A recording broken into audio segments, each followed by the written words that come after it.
Selamat sejahtera. Salam untuk kita semua. Om Swastiastu, Namo Buddhaya, salam kebajikan. Ya. Nah, ini lengkap nih ya, Bro. Agak keras dikit, Bro. Pokoknya. Kita berpeci tapi Nusantara. Sesuai judul ya. Sesuai dengan judul. Peci hanya ada di Nusantara ya. Agak keras ya, Bro. Oh. Jadi memang masih agak ini saya. Serak ya. Serak. Habis konser ya, Pak. Serak konsinyering itu. Serak konsinyering. Ya. Baik, teman-teman sekalian, ini adalah acara bulanan kita, Bincang Nusantara yang digagas oleh Faculty of Humanity, Binus University. Tema-tema dalam Bincang Nusantara kita ini sangat beragam dan tentu kita sesuaikan dengan konteks saat ini. Saat ini kita berada di bulan Ramadan, di mana kita banyak saudara-saudara yang menjalankan ibadah puasa. Jadi tema Bincang Nusantara kita sesuaikan konteksnya ya dengan konteks keislaman. Hanya karena kita mengusung kenusantaraan ya sesuai dengan nama kampus kita Bina Nusantara, maka kita coba gali khazanah ya yang kita miliki di Nusantara ini yang memang sebetulnya sangat kaya sekali. Dari ujung timur hingga ujung barat ya. Kita itu kekayaan kita sangat luar biasa dan kalau kita explore ya itu sesungguhnya menjadi suatu kebanggaan ya. Saya sedikit compare ya ketika saya berada di Belgia. Belgia itu negara kecil. Penduduknya hanya sekitar 11 juta. Bandingkan dengan Indonesia yang penduduknya 275 juta. Ya, itu jauh sekali perbandingannya.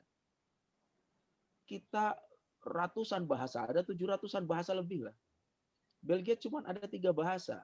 Bahasa Belanda, bahasa Jerman, bahasa Prancis. Tapi mereka tidak bisa bersatu. Mereka ego dengan bahasanya masing-masing. Yang berbahasa Belanda, yang Prancis, yang Jerman. Sehingga susah untuk menyatu. Ya. Sering terjadi deadlock secara politik di sana. Tapi di Indonesia, walaupun kita sangat beragam, bahasanya ada 700-an, terpisah-pisah dari berbagai pulau oleh lautan ya, bahkan samudra, tapi kita bisa menyatu karena ada yang menyatukan ya, Nusantara ini, ya, Nusantara. Nah, di kesempatan ini kita ingin menggali khazanah-khazanah yang kita miliki, ya, tentu dengan keragaman yang akan nanti disampaikan oleh masing-masing pembicara, ya. Misalnya nanti dikaji secara sosiologi dari teman saya dari UGM, dikaji secara politik dari Pak Lili ya, dosen HI, dikaji secara tasawuf, secara saintis ya dari Gus Prof nih dari Tirtayasa. Ini kebetulan para pembicaranya ini saya ketemunya juga di ragam benua ini.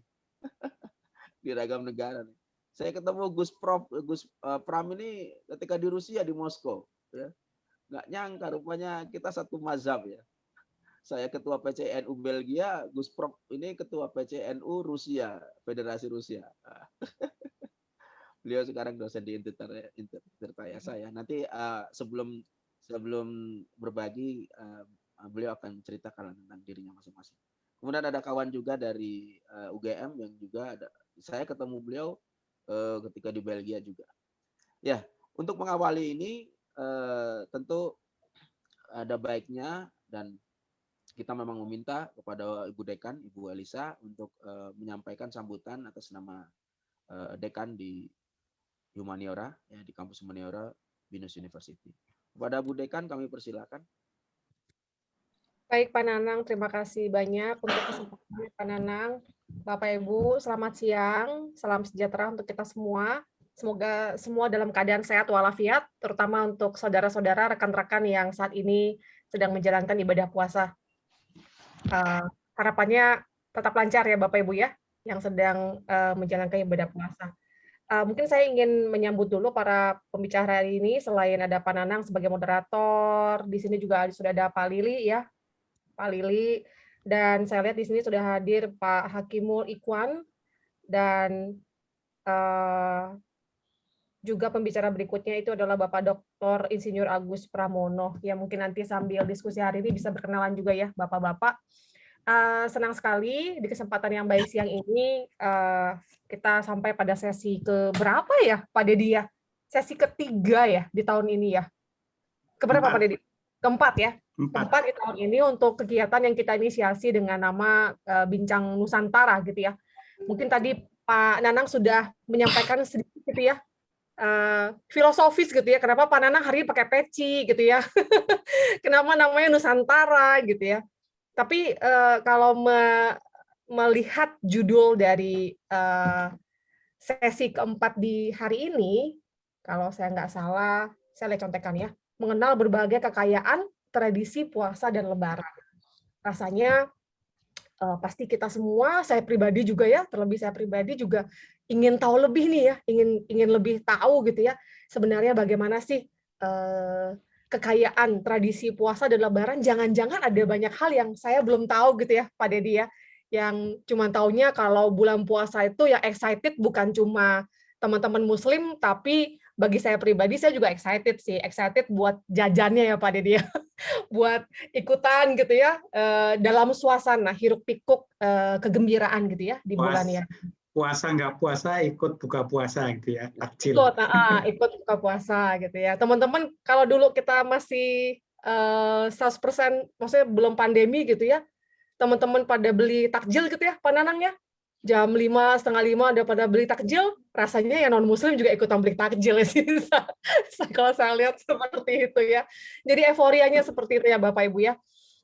Kita lihat bahwa tadi Pak Nanang udah mention gitu ya, di Belgia aja cuman ada berapa gitu ya Pak Nanang ya. Tapi kita sangat kaya gitu ya, sangat kaya dengan suku, bahasa gitu ya, agama, dan kita sangat yakin lah ya bahwa semua keragaman yang kita miliki di Indonesia, di bumi Nusantara ini akan saling memperkaya, memperkuat satu sama lain.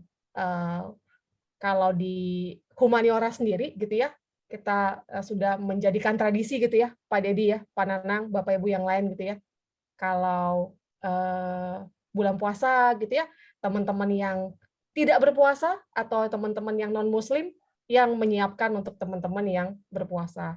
Ketika bulan Natalan di Desember, ketika kita mau tutup tahun, teman-teman muslim yang menyiapkan acara untuk Natalan gitu ya, untuk kita kumpul-kumpul sebelum tutup tahun. Nanti ada lagi itu ya, Pak Dedi ya. Nanti ketika Imlek gitu ya, wah kita semua excited juga gitu ya. Terutama mungkin bagi teman-teman yang masih jomblo gitu kan ya, untuk mencari angpau biasa Pak Nanang gitu ya. Atau yang belum married biasa nyari angpau gitu ya. Kalau Pak Irfan udah nggak bisa gitu ya. Tapi kalau anak Pak Irfan mungkin bisa gitu Pak Irfan. Gitu.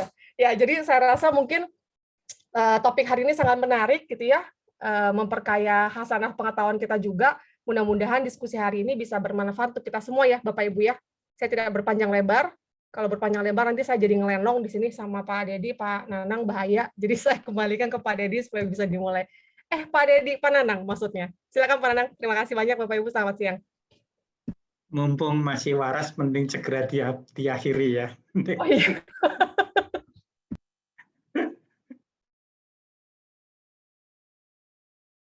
Masih mute, Bro. Mulai lenongnya nih. Waduh, Pak Nanang. Ya, oke. Apakah Sudah. Oke, baik ya. Baik. Nanti untuk ngelenong ada lagi ya, Bu Dekan ya. Ya boleh. Nanti dicoba di setting yang berikutnya ngelenong. Baik. Ya, alhamdulillah kita akan mulai pembincangan kita. Saya ingin memastikan dulu para pembicara sudah hadir di sini. Mungkin Mas Widi minta tolong untuk di spotlight para pembicara. Ada Gus Pram, ada Ustadz Hakimul Ikhwan, ada Pak Lili. Hakimul Ikhwan, apakah bisa di spotlight?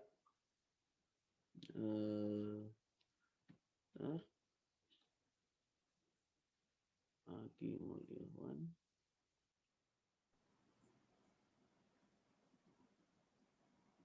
apakah sudah masuk atau belum? Oke, saya sambil coba ini ya, WhatsApp ke beliau.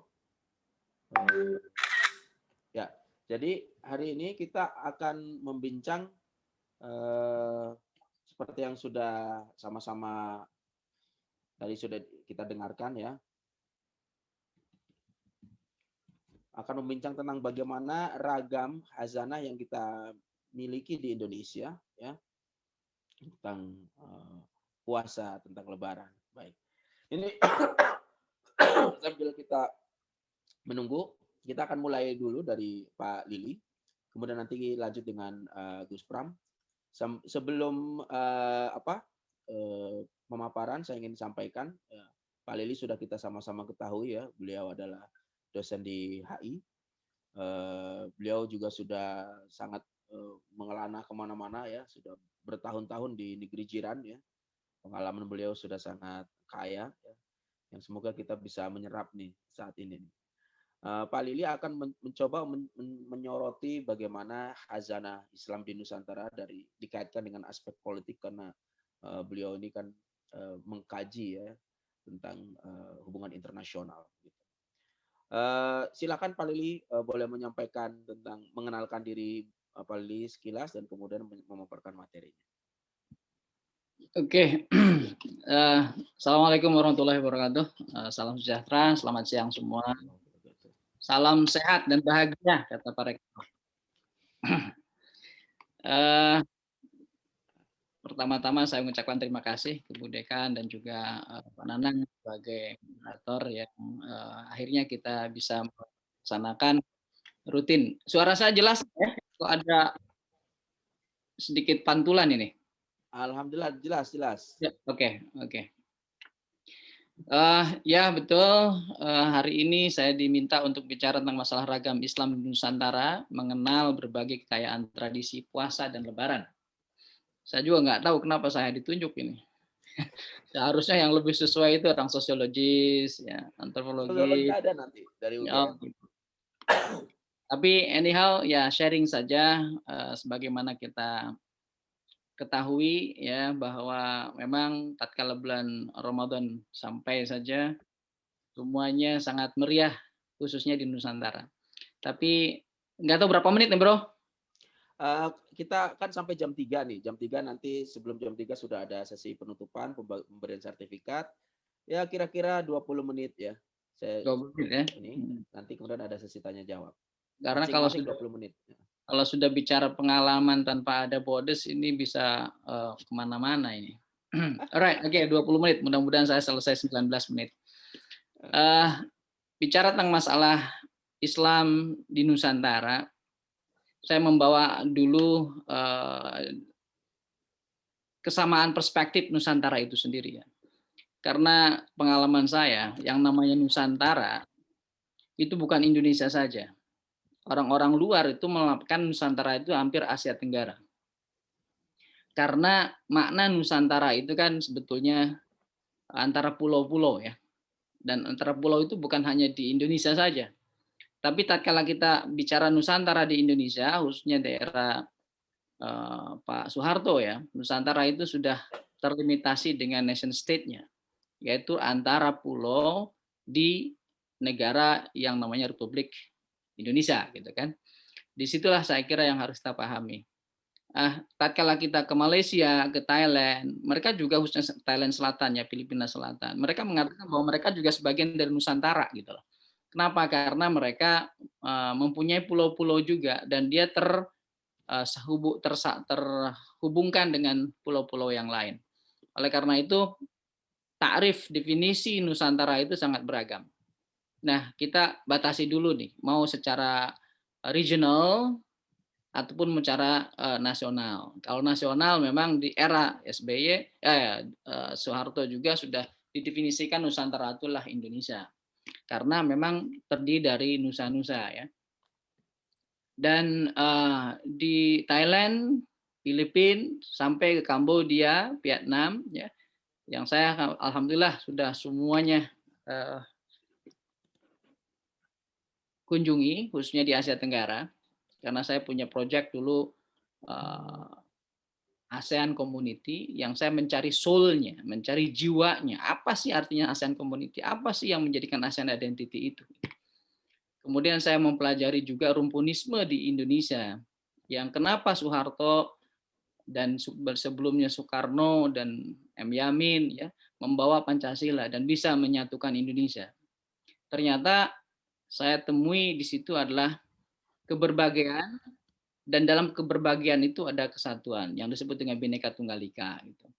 Nah, dalam era puasa pun juga sama. Kalau kita bicara masalah Islam di Nusantara, saya definisikan Islam itu satu.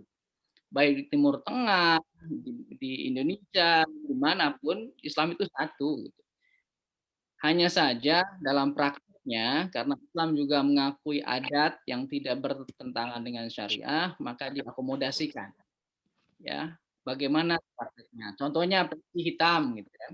Peci hitam itulah dari Nusantara, batik Nusantara, gitu kan? Walaupun saya tidak pakai peci, tapi saya pakai batik, jadi saya sebagian dari Nusantara, gitu kan? Itu adalah salah satu yang diakui keberagaman budayanya. Ya, yang kita harus tanya adalah dengan keberbahagiaan tadi kok bisa bersatu? Akhirnya saya tuh mulai dari Aceh sampai ke Papua, saya kunjungi itu satu persatu dengan modal sekitar 150 juta. Dari satu pulau ke pulau saya lihat. Untuk melihat saja makna Pancasila dan keberagaman, unity in diversity atau Bhinneka Tunggal Ika itu apa sih yang menyatukan. Sampai saya ke Sorong, sampai saya ke Jayapura, sampai saya ke Ambon, ke Maluku, ke Bali. Saya melihat Indonesia Timur, Indonesia Tengah, ke Sulawesi, Kalimantan, Jawa semuanya, dan Sulawesi dan Kalimantan ya. Kalimantan pun saya masuk Sumatera Selatan, Sumatera Utara, Aceh, dan akhirnya saya nemukan termasuk extensions dari Pancasila dan keberagaman dalam persatuan itu dimasukkan ke ASEAN Community gitu. Jadi saya membahasnya dalam segi itu. Sehingga saya melihat ASEAN itu sebagai regionalisme itu menurut Barat. Karena region, diukurnya adalah dari territorial borders.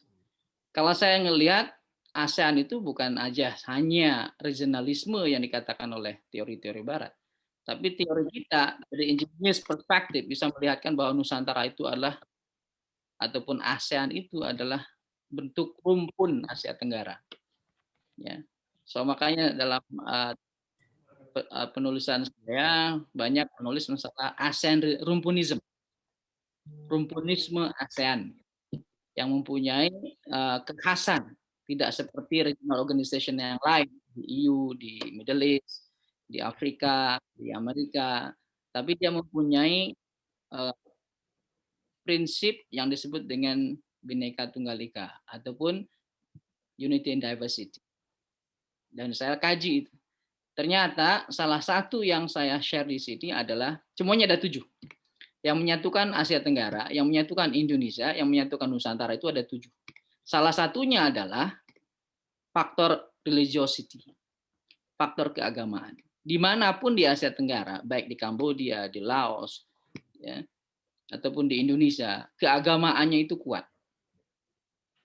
Agamanya itu kuat. Kalau agamanya disentuh saja marah semua. Ya, terlepas dia practicing ataupun tidak practicing, tapi kalau agamanya disentuh, yang berbagai agama ya, Kristen juga sama, Hindu juga sama, Buddha juga sama, Islam juga sama. Apabila disentuh saja agama itu, mereka marah.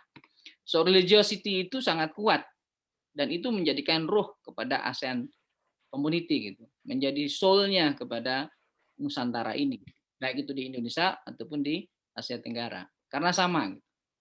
Kenapa kok bisa tahan gitu? Kalau daerah-daerah lain, region lain tidak bisa. Saya kira karena ada faktor yang sangat kuat, yaitu faktor yang kedua, kekeluargaan. Kita itu keluarganya sangat kuat. Karena agama itu dipraktikkan dalam keluarga, ditanamkan di keluarga. Nah, di negara-negara lain yang tidak punya ikatan kekeluargaan yang sangat kuat, agamanya luntur. Karena nilai-nilai agama itu dipraktikkan di keluarga. At least untuk tatanan sosialnya begitu. Nah, dalam rangka puasa, Lebaran dan puasa, of course itu adalah salah satu aktivitas religius, ya, keagamaan yang di Asia Tenggara menjadikan yang mayoritas. Di Indonesia, hampir semua di negara Asia Tenggara itu ada Muslim. Di Indonesia di hampir semua pulau ada Muslim. Malahan jumlahnya kan mayoritas. Sehingga kalau kita lihat dan menggali kekayaan, ya, yang ada ataupun local wisdom yang ada di Asia Tenggara maupun di Indonesia sebagai Nusantara yang sempit gitu ya, itu kita mendapatkan kekayaan yang sangat luar biasa. Kalau dilihat dari puasanya, semuanya sama. Menahan lapar, ya, dan haus dan nafsu, semuanya sama, ya. Di siang hari waktu subuh sampailah waktu maghrib, waktu menjelang fajar sampai ke hilangnya matahari, itu sama semuanya. Tapi prakteknya di dalam mengisi puasa itu yang berbeda-beda, dan semuanya dikategorikan mempunyai peradaban yang berdasarkan kepada nilai-nilai luhurnya. Yang diartikan di sini adalah budaya. Ya, makanya selepas itu Lebaran. Lebarannya juga disambut sama gitu loh. Seharusnya sama gitu kan. Yaitu tanggal 1 Syawal. Ya, walaupun mungkin pada hakikatnya di Indonesia saja berbeda gitu kan. Ada yang tanggal sebelumnya, ada yang tanggal berikutnya, ada yang sampai 3 kali gitu kan ngerayain raya itu. Itu karena memang perbedaan cara pandang terhadap hilal itu sendiri. Oh, itu berbahaya? Tidak berbahaya sebetulnya. Karena religiosity itu sebetulnya tergantung kepada kepercayaan kita, ya, individu kita, khususnya dalam Islam. Ya, kita itu dinilai dari individu. Nilai kita. Nah, tujuan puasa di semua Asia Tenggara juga sama. Untuk membentuk pribadi-pribadi takwa. Nah, gitu. Takwa, ya. Benar ini, bukan takut sama istri yang tua ini. Takwa betul-betul piety, ya. Pak Besar, awas, Pak Besar takwa takut sama istri yang tua, bukan Pak. Takwa itu ada hakikatnya adalah satu saja, taat. Walaupun banyak penafsiran dari yang lain-lain gitu ya, dari Ali, dari yang lainnya, dari surah Al-Baqarah, Ali Imran, Al-Ankabut, banyak. Tapi intinya takwa itu satu, taat. Ya, taat kepada siapa? Pada syariah, pada Allah dan Rasulnya.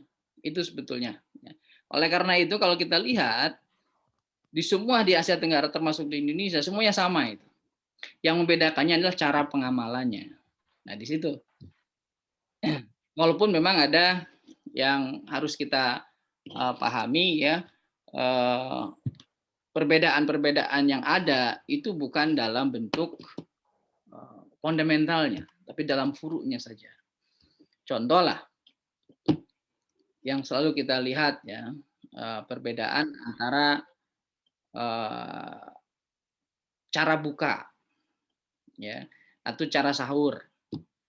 Nah, di negara-negara lain pemahamannya sama, puasa itu dimulai dari imsak, yaitu subuh. Adzan subuh itu imsak. Tapi di Asia Tenggara, imsak itu adalah tanbih. Hukumnya sebetulnya sama. Imsak itu adalah menahan. Tetapi di Asia Tenggara khususnya, di Indonesia, namanya imsak itu harus sudah tidak makan dan tidak minum. Padahal ya, namanya imsak itu betul, tidak makan, tidak minum. Tapi waktunya adzan subuh. Nah, kalau 5 menit, 10 menit sebelum adzan subuh, itu namanya tanbih. Atau namanya perhatian lah ya, warning, sehingga pas adzan subuh itu kita sudah tidak makan lagi, sudah tidak minum lagi. Nah di beberapa daerah itu betul sudah memahami itu, sehingga imsak itu masih makan, gitu. Karena imsak di Indonesia itu adalah tanbih ataupun warning, 5 menit lagi, 10 menit lagi, gitu kan. Nah, tetapi ada juga yang udah stop gitu karena dia ada persiapan untuk sholat subuh. Itu yang paling ya mungkin di awal itu ya kita lihat perbedaan-perbedaan itu. Nah, pada hakikatnya sama, mereka mempunyai tujuan yang sama, bahwa puasa itu dari adzan subuh sampai adzan maghrib. Gitu. Makanya tiba-tiba dia bangun tidur, kemudian dengar adzan, dia kira sudah adzan maghrib. Padahal adzan asar, dia buka gitu kan. Nah, itu yang salah. Gitu. Makanya jangan banyak tidur kalau puasa. Tiba-tiba itu adzan asar, karena dia udah bangun tidur, tiba-tiba dengar adzan, langsung diminumnya air. Kemudian kalau begitu batal nggak gitu kan? Ya kalau dia sudah tidak sadar, ya tidak tahu, maka tidak batal. Ya. Itu rezeki, gitu. Ataupun seperti lupa, gitu, tiba-tiba minum. Nah itu saya kira salah satu yang dalam prakteknya yang berbeda. Prinsipnya itu sama. Membangun takwa. Takwa itu saya sedikit aja bicara masalah takwa karena berbicara puasa ya. Tujuannya itu. Tapi sebetulnya yang kita salah juga dalam tradisi kita ada membentuk apa yang disebut dengan Ramadhaniyun. Bukan Robaniun, tapi Ramadhaniyun. Artinya apa? Kita tuh rame gitu ya, ke masjid, kemana, hanya di bulan Ramadan. Di mana-mana di Asia Tenggara. Pas selesai bulan Ramadan aja mulai sunyi lagi. Dan kita analisis bulan Ramadan pun di awal. Di tengah itu sudah kurang. Terakhir itu sudah pulang mudik. Ya. Tahun ini mungkin nggak boleh mudik, tapi pulang boleh. Sebelum tanggal 6 ya. Kalau tanggal 6 itu dikatakan mudik. Nggak boleh. Nah, itu saya kira tuh. Jadi ragam-ragam ini menarik kalau kita lihat. Secara politik dan ekonomi juga sangat memberikan dampak ya. Ekonomi kalau kita lihat makanya dikatakan sebagai berkah. Orang-orang pada yang nggak pernah jualan, yang pernah membuat makanan gitu kan, dikasihkan ke orang yang jualan. Pokoknya di mana-mana terbuka. Ya itu tadi akhirnya juga saudara-saudara kita yang non muslim ikut-ikutan meramaikan itu bazar Ramadannya itu, dan mereka merasakan kerinduannya itu kalau sudah di bulan-bulan lain, karena dengan itu semakin mudah mendapatkan makanan ya, refreshment yang lainnya. Nah itu saya kira itu salah satu kekayaan yang ada itu dibanding kalau kita lihat di bulan-bulan lain. Ramadan lebih banyak opportunity memberikan ya dari segi kegiatan ekonomi. Kemudian dari seginya bantuan-bantuan, infak, sedekah. Orang itu zakat, selain zakat fitrah ya. Kalau zakat fitrah itu kan zakat badan yang selalu diberikan di bulan Ramadan sebelum Syawal, itu sebelum Idul Fitri. Zakat mal pun dikasihnya itu pada bulan Ramadan. Padahal kalau kita lihat zakat mal itu bukan harus Ramadan, tergantung haulnya, tergantung nisabnya gitu kan, tergantung dia sudah lunar year-nya itu harus betul-betul dilihat. Gitu. Kalau dia start bisnisnya bulan Februari, ya zakatnya pun bulan Februari walaupun bukan bulan Ramadan gitu kan, karena setahun gitu. Ataupun savingnya juga sama.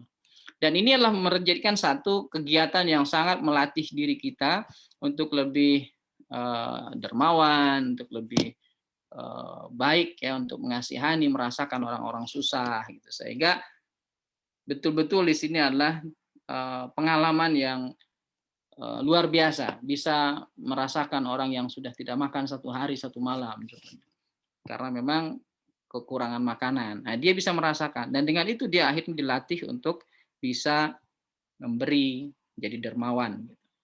Jadi orang yang lebih karim. Yang kedua, kalau kita lihat secara latihan pada bulan Ramadan itu, kita akan mendapatkan latihan untuk ini, utama dari takwa itu, yaitu mengekang nafsu kita. Ini makanya tujuan dari Ramadan itu, puasa itu adalah takwa. Walaupun kalau dalam Al-Quran itu kan bukan ibadah puasa saja yang membentuk takwa itu.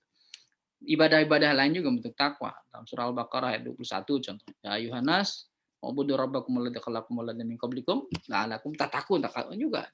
Pergi haji juga sama. Tazawwadu fa inna khairaz zadi taqwa. Yang jelas bekal, kalau saya melihatnya sih self defense. Itu takwa. Untuk menguruskan nafsu itu ya dengan takwa itu. Makanya ayakuna hawahu hadiyan li syariah. Jadi akhirnya dia bisa memanage nafsunya ikut dengan syariah. Itu hakikat takwa. Makanya tidak pernah mutaki, orang-orang takwa ini dibarengkannya dengan orang-orang nabiin, wasiddiqin, wasyuhada, wasolihin. Karena itu semuanya dampak dari takwa. Gitu. Tapi untuk orang takwa dijanjikan surga, gitu kan. Nah, itu sama itu di mana-mana sama, di Asia Tenggara itu sama. Nah, artinya kalau orang mau bisa soleh, bisa syahid, bisa jadi seorang sidik, itu harus takwa dulu. Gitu. Kalau tidak takwa gimana? Mungkin bisa jadi khair saja. Tidak boleh atau tidak bisa jadi soleh. Gitu. Bukan soleh kata orang Sunda ya. Orang soleh orang kota Sunda itu nggak berbuat apa-apa itu soleh artinya. Nggak bermacam-macam itu soleh artinya. Tidak begitu. Soleh itu juga ada definisinya, ada limitasinya. Nah, ini udah berapa menit saya ngomong nih. Ya. Nah, jadi keragamannya itu. Nah, ini baru saya prolog, belum ke politik nih yang dihadirkan nih ya. Nah, dalam konteks Asia Tenggara dan Indonesia, puasa itu adalah salah satu yang mempunyai dampak politik yang luar biasa dan mengisi identitas yang luar biasa. Makanya dalam puasa itu memang ada identitas, pembentukan identitas. Walaupun sebagian orang mengatakan kita harus lupakan identitas, bohong. Orang yang nggak tahu identitas justru dia akan gagal. Dan orang mau kita gagal sebetulnya. Makanya kita harus tetap dengan identitas kita gitu. Karena who knows yourself, for example, ya, who knows himself, dia akan mempunyai banyak ya pencapaian-pencapaian. Kalau kita sudah tidak tahu diri kita siapa, maka kita akan tidak tahu tanggung jawab siapa gitu kan. Karena identitas itu penting. Cuma kita jangan sangat fanatik dengan identitas, karena identitas itu multi layers identities dalam politik. Kita jadi seorang ayah, seorang anak, seorang pegawai, seorang ketua, kita dalam satu individu. Jadi kita harus tahu di mana kita sekarang. Kalau kita sebagai ketua, ya harus bertindak sebagai ketua. Kalau kita kembali ke rumah, kita sebagai anak kepada orang tua, ya kita harus bertindak sebagai anak. Itu identitas. Kalau saya sebagai Muslim, saya harus seperti Muslim. Kalau dia adalah seorang Buddha ataupun Hindu ataupun Kristen, dia harus bertindak seorang Buddha dan Kristen. Itu adalah identitas. Tapi identitas yang paling utama adalah identitas yang kita pilih. Yang given tidak dipertanggungjawabkan. Yang tidak kita memilihnya, kita tidak dipertanggungjawabkan. Nah, politik di Asia Tenggara coba untuk dilupakan identitas. Ini bahayanya sebetulnya. Akhirnya kita tidak tahu tujuannya kemana. Kita mau jadi sekuler, tapi budaya kita tidak sekuler. Itu. Kalau budaya sekuler, kemudian sistemnya sekuler, fine, no problem. Jadi identitas yang penting. Dan takwa itu adalah salah satu yang membentuk identitas. Karena ada self-defense. Sehingga kita bisa dikatakan seorang moderat, umatan wasato, itu adalah karena kita moderate. Moderate bukan dalam artian liberal, ya. Beda itu. Tapi moderate itulah wasato, yang artinya dia punya kemampuan untuk mengatur nafsunya, mengatur keinginannya. Bagaimana moderate? Orang nggak makan kok, suruh moderate. Dia udah nggak bisa untuk memenuhi kebutuhannya, nggak bisa moderate dong. Moderate itu Anda bisa beli apa saja, tapi Anda bisa ngekang nafsu Anda. Cuma ini saja. Negara yang moderate itu negara yang luar biasa. Dia bisa menghantam, bisa menyerang, tapi dia tidak menyerang. Nah, di situ saya kira. Ya, jadi dampaknya secara politik ini adalah membentuk identitas, membentuk kekuatan yang akhirnya kita sadar dengan tanggung jawab sebagai apa kita. Itu saya kira. Saya tidak mau panjang-panjang kecuali ada pertanyaan. Terima kasih. Assalamualaikum warahmatullahi wabarakatuh. Waalaikumsalam warahmatullahi wabarakatuh. Terima kasih Dr. Lili Irgadi yang mencoba memotret ya tradisi puasa Lebaran, kekayaan khazanah ragam Islam di Nusantara dalam kacamata politik ya. Tadi sempat bagus ya, saya mencatat beberapa mengapa secara ASEAN kita tuh bisa ada ikatan ya, karena kita banyak kesamaan di religiosity, di kekeluargaan ya. Nah, ini menarik juga nanti kalau kita linkkan dengan secara sosiologi ya. Kenapa ada bedug ya? Kenapa ada apa tradisi-tradisi mudik dan sebagainya. Nah, ini pembicara dari UGM ya, Hakimul Ikhwan PhD. Gimana kabar? Tad? Sehat, alhamdulillah. Alhamdulillah ya. Sehat. Alhamdulillah. Ya, sudah hadir. Nah, beliau ini nanti akan mengupas ya tradisi-tradisi Islam di Nusantara kita ini, gitu. Karena beliau memang sangat menarik bagaimana mengkaji relasi antara kesamaan atau kemiripan yang ada di Indonesia, Malaysia, Brunei dan sebagainya. Ya, saya mengikuti beberapa kajian beliau. Waduh, ini menarik sekali. Dan karena itu maka saya persilakan Ustaz Hakimul Ikhwan. Ini saya bertemu beliau ini setelah sekian lama nggak bertemu, tiba-tiba ketemu di Belgia nih. Ketika lagi melakukan kajian riset, dan kajian risetnya juga tentang keagamaan ini ya. Jadi silakan Ustaz Hakimul Ikhwan untuk menyampaikan pandangan antum tentang bagaimana ragam Islam di Nusantara, tradisi puasa Lebaran ya dalam kajian sosiologi. Silakan Ustaz.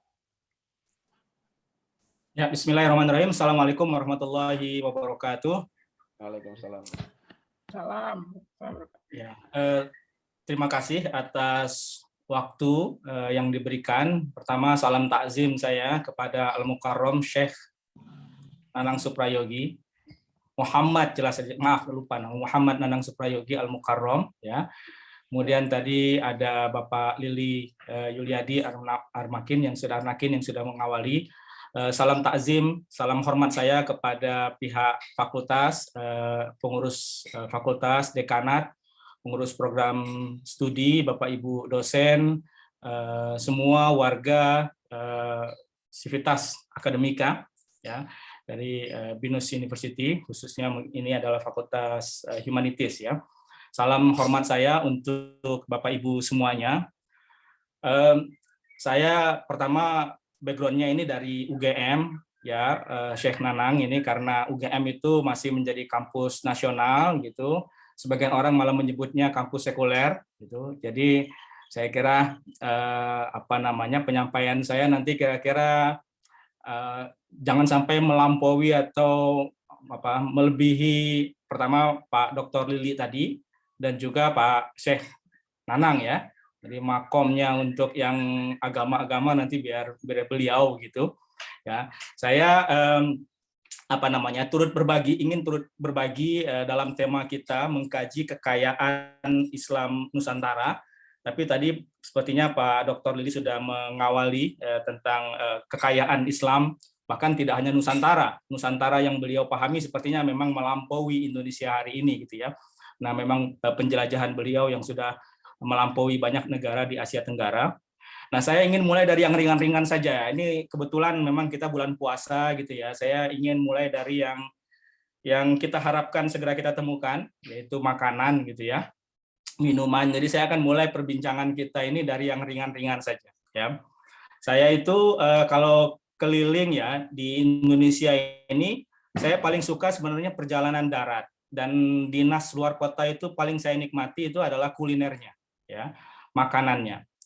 Nah, kalau kita lihat makanan ini, Ustaz Nanang, itu dari Sumatera itu kita akan ketemu namanya soto Medan. Ya, soto Medan itu berbeda dengan soto Padang ternyata. Ya, kalau kita pesan soto Padang itu ada kayak daging keringnya gitu ya, daging keringnya gitu. Yang beda dengan soto Medan. Kita kesini sedikit itu ada ketemu soto Betawi. Ya, soto Betawi itu beda lagi ya. Kuahnya itu agak kuning gitu ya, agak ada semacam mungkin ada bersantan atau apa gitu ya.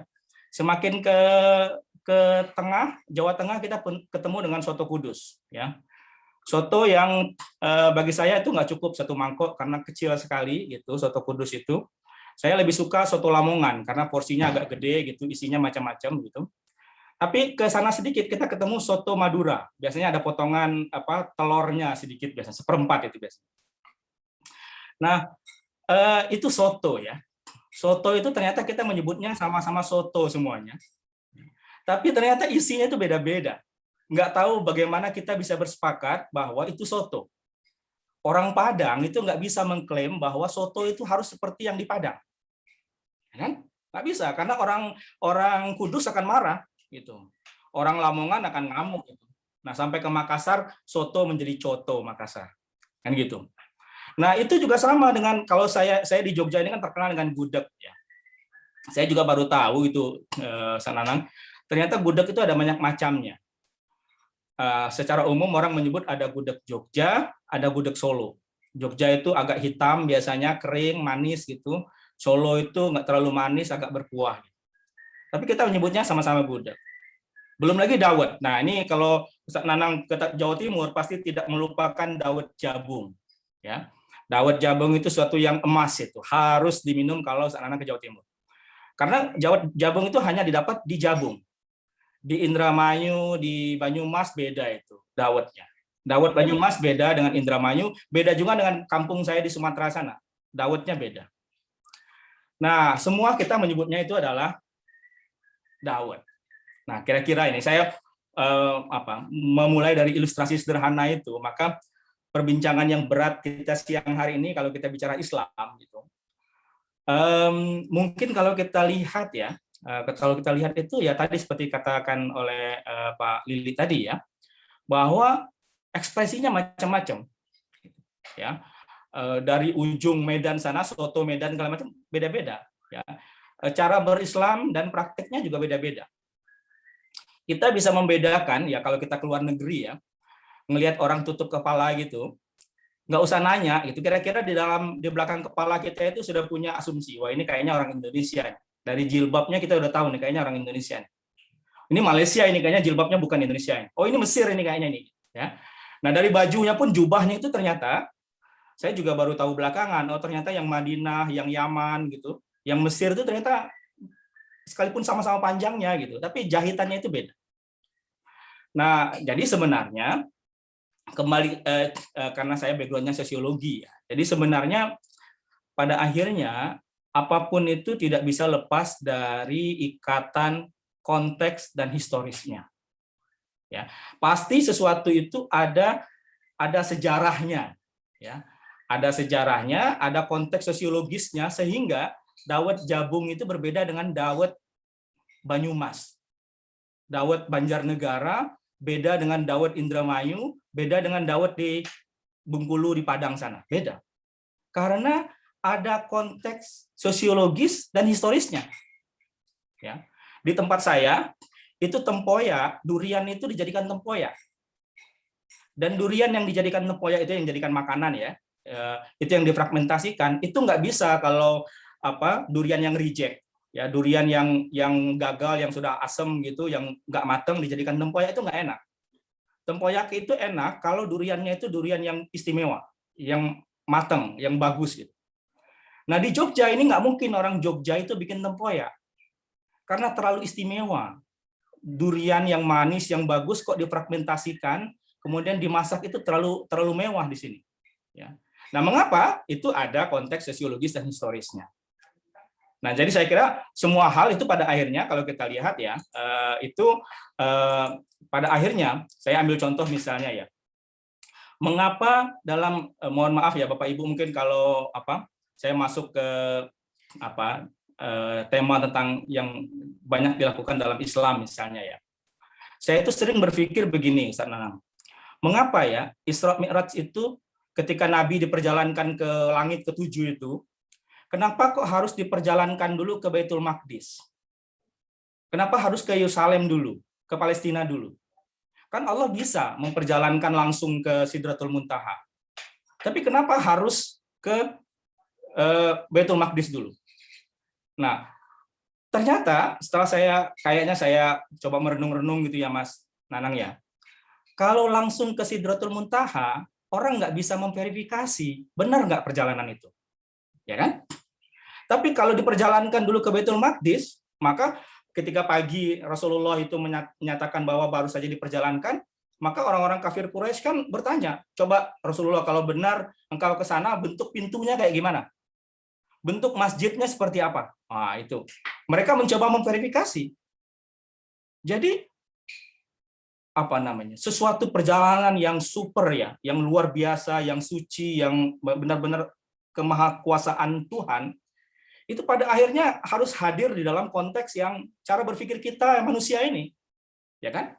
Harus diverifikasi dong, benar atau tidak? Kalau Rasulullah itu diperjalankan ke Sidratul Muntaha, harus ada cara kita memverifikasi, dan itu manusiawi.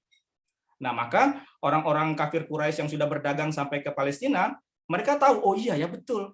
Karena mereka sudah pernah ke sana, dan ketika Rasulullah menjawab bentuk pintunya secara fisik Masjidil Baitul Maqdis itu, maka mereka bisa percaya. Nah, itu bukti ya bahwa pada akhirnya memang kita ini terikat pada konteks sosiologis dan historis. Sarung, peci yang tadi disebut oleh Pak Lili itu adalah salah satu tanda bahwa kita ini terikat pada konteks sosiologis dan historis. Ada banyak sekali contoh ya. Saya misalnya dulu di tulisan saya itu yang ketika saya menulis Ibnu Khaldun ya, saya menulis buku tentang Muqaddimahnya Ibnu Khaldun, itu ada sebuah cerita yang kemudian saya tulis ulang di dalam buku saya itu tentang cerita kekalahan Sayyidina Ali. Ya. Waktu itu Sayyidina Ali itu kan berperang lawan Muawiyah. Nah, sebelum perperangan itu terjadi, itu kan pandangan teologis itu mengatakan bahwa Ali, kamu berperang saja. Kalau memang kamu yakin bahwa Allah meridhoi kepemimpinanmu, maka kamu akan menang. Nah, itu pandangan teologis, ya kan? Tapi pada akhirnya Sayyidina Ali kalah lawan Muawiyah. Nah, kata Ibnu Khaldun, ini nggak ada urusannya dengan soal siapa yang paling diridhoi, siapa yang paling takwa, siapa yang paling soleh. Ini nggak ada hubungannya. Ini soal sosiologis biasa ini, bahwa Muawiyah itu adalah orang dari kelompok etnis yang jauh lebih besar ketimbang Ali. Sehingga Muawiyah itu punya pengikut yang jauh lebih besar ketimbang Ali. Ini soal sosiologis biasa. Jadi ini nggak ada urusannya sama siapa yang paling diridhoi, paling tidak diridhoi. Ya. Nah, ada banyak sekali lah contoh yang saya kira di antara bukti-bukti bahwa semua itu hadir dalam konteks sosiologis dan historis. Nah, ini biar melengkapi nuansa Ramadan kita ini, senang saya biar kelihatan bagian dari kajian Ramadan gitu ya. Di dalam Al-Qur'an itu ada surah, ada ayat, penggalan ayat dalam surat Ibrahim gitu ya. Allah Subhanahu wa taala itu memberikan perumpamaan kalimat yang baik ya. Perumpamaan kalimat yang baik itu kata Al-Qur'an itu seperti pohon. Akarnya itu menancap akarnya itu masuk kuat kokoh ke bumi gitu. Tapi dahan-dahannya itu menjulang ke angkasa. Itu adalah perumpamaan kalimat yang baik kata Al-Qur'an. Kalimatun thayyibah. Ada yang menyebut kalimat baik itu adalah panggilan tauhid, tapi ya bisa juga kita pahami kalimat yang baik itu adalah ya ajakan pada kebaikan. Nah, perumpamaan pohon ini saya tercengang sekali ya dengan perumpamaan Quran terhadap pohon ini. Pohon itu membuat saya sendiri memaknai itu bahwa sesuatu itu harus punya kesadaran akar historis, ya kan? Perumpamaan kalimat yang baik itu harus seperti pohon yang akarnya menghujam ke bumi, ya, kuat menghujam ke bumi itu. Tapi dahan-dahannya itu menjulang ke angkasa. Jadi ada kesadaran, ada suatu kesadaran bahwa kita harus menginjak bumi ini. Saya dalam menyampaikan sesuatu harus sadar ini kira-kira konteks akarnya ini seperti apa. Nah, kalimat yang baik itu di dalam Al-Qur'an itu selalu diberikan perumpamaan. Ya, saya kira salah satu ayat yang mengagumkan sekali ya bagi saya tentang bagaimana perumpamaan menyampaikan sesuatu yang baik, bahkan menyampaikan ajakan kepada tauhid gitu ya. Itu harus seperti pohon. Jangan lupa pada akarnya, harus menghujam. Kita harus sadar tentang konteks masyarakat kita. Kira-kira sederhananya begitu. Ya. Maka kalau mau tanya persoalan di Indonesia, nggak usah tanya ke ulama di Saudi, nggak usah tanya ke ulama yang ada di Amerika. Gitu. Jadi dulu Ustadz Nanang, saya pernah suatu kesempatan waktu di Amerika itu ada seorang penceramah ya Ustadz Samsi ya. Dia ditanya oleh orang-orang Indonesia di sana tentang bagaimana halal haram alat makan, karena keluarganya kan beragam katanya dia. Ustadz, gimana dengan alat-alat masak, alat-alat makan tersebut tentang halal haramnya? Terus Ustadz Ilham Syamsi itu mengatakan, jangan tanya saya kalau soal itu. Tanya ulama sini yang lebih paham tentang kehidupan orang Amerika. Kalau saya itu nggak paham. Wah, saya pikir begini nih yang menarik ini. Karena di Indonesia banyak sekali orang yang merujuk ke fatwa ulama yang masalahnya masalah Indonesia, tapi rujukan referensinya itu ulama yang bukan dengan kesadaran historis sosiologis Indonesia. Nah, itu menjadi problem. Karena tadi perumpamaan tadi Ustaz Nanang bahwa kalimat yang baik itu harus seperti pohon yang akarnya menghujam ke bumi gitu, ada kesadaran historis sosiologis yang kuat, baru kemudian yang lain itu cabang-cabangnya saja. Tapi yang awalnya itu harus menginjak ke bumi. Nah, kalau kita lihat dalam hal itu, maka kita ketemu beberapa tradisi seperti halal bihalal misalnya kan, buka puasa bersama misalnya. Kemudian banyaklah tradisi-tradisi yang lain gitu ya. Ada sedikit yang agak sedikit masih belum menjadi tradisi di kita adalah berbuka puasa dengan buah-buahan yang tumbuh yang ada di sekitar kita ya. Sementara ini masih mensyaratkan kurma ya, tapi jangan-jangan banyak buah-buahan lain-lain yang bisa mengimbangi ya dari khasiat kurma itu dan ada di sekeliling kita. Saya kira itu tadi dalam spirit kalimatun thayyibah. Sekarang ini sudah hampir 20 menit kayaknya saya berbicara gitu. Semoga ini sebagai awalan gitu kalau saya mau saya perlu merangkum salah di antara bahasan awal, pokok awal yang bisa kita sampaikan pada siang hari ini adalah bahwa keragaman itu bukan berarti yang satu lebih Islami dan yang satu tidak Islami. Kalau kita kembali kepada tradisi soto tadi itu, kita tidak bisa mengklaim mana yang paling soto dan mana yang paling tidak soto. Mana yang paling gudeg, mana yang tidak gudeg. Ya. Itu tentu saya kira ada konteksnya, dan kalau kita lihat sejarah imam mazhab ya, Senanang ya, ternyata mengapa satu imam mazhab itu punya pandangan yang berbeda dengan imam mazhab yang lain? Itu salah satunya adalah karena pengalaman. Ya. Karena dalam sosiologi itu ada istilahnya ilmu sosiologi pengetahuan. Orang hanya berpikir tentang sesuatu yang dia hadapi. Dia nggak mungkin berpikir tentang sesuatu yang tidak dia hadapi. Di Indonesia tidak mungkin kita berpikir tentang pemanas ruangan, karena cuacanya sudah panas. Orang Indonesia itu berpikir caranya mendinginkan ruangan. Nah, para ulama mazhab juga dalam beberapa formulasi mereka itu sangat dipengaruhi oleh konteks sosiologis mereka. Ya, maka ulama yang airnya sedikit maka katanya cukup 3 jari.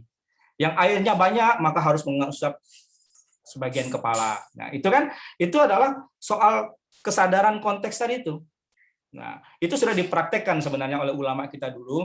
Hanya sekarang lama-kelamaan kecenderungannya kita itu menjadi seperti monolitik ya.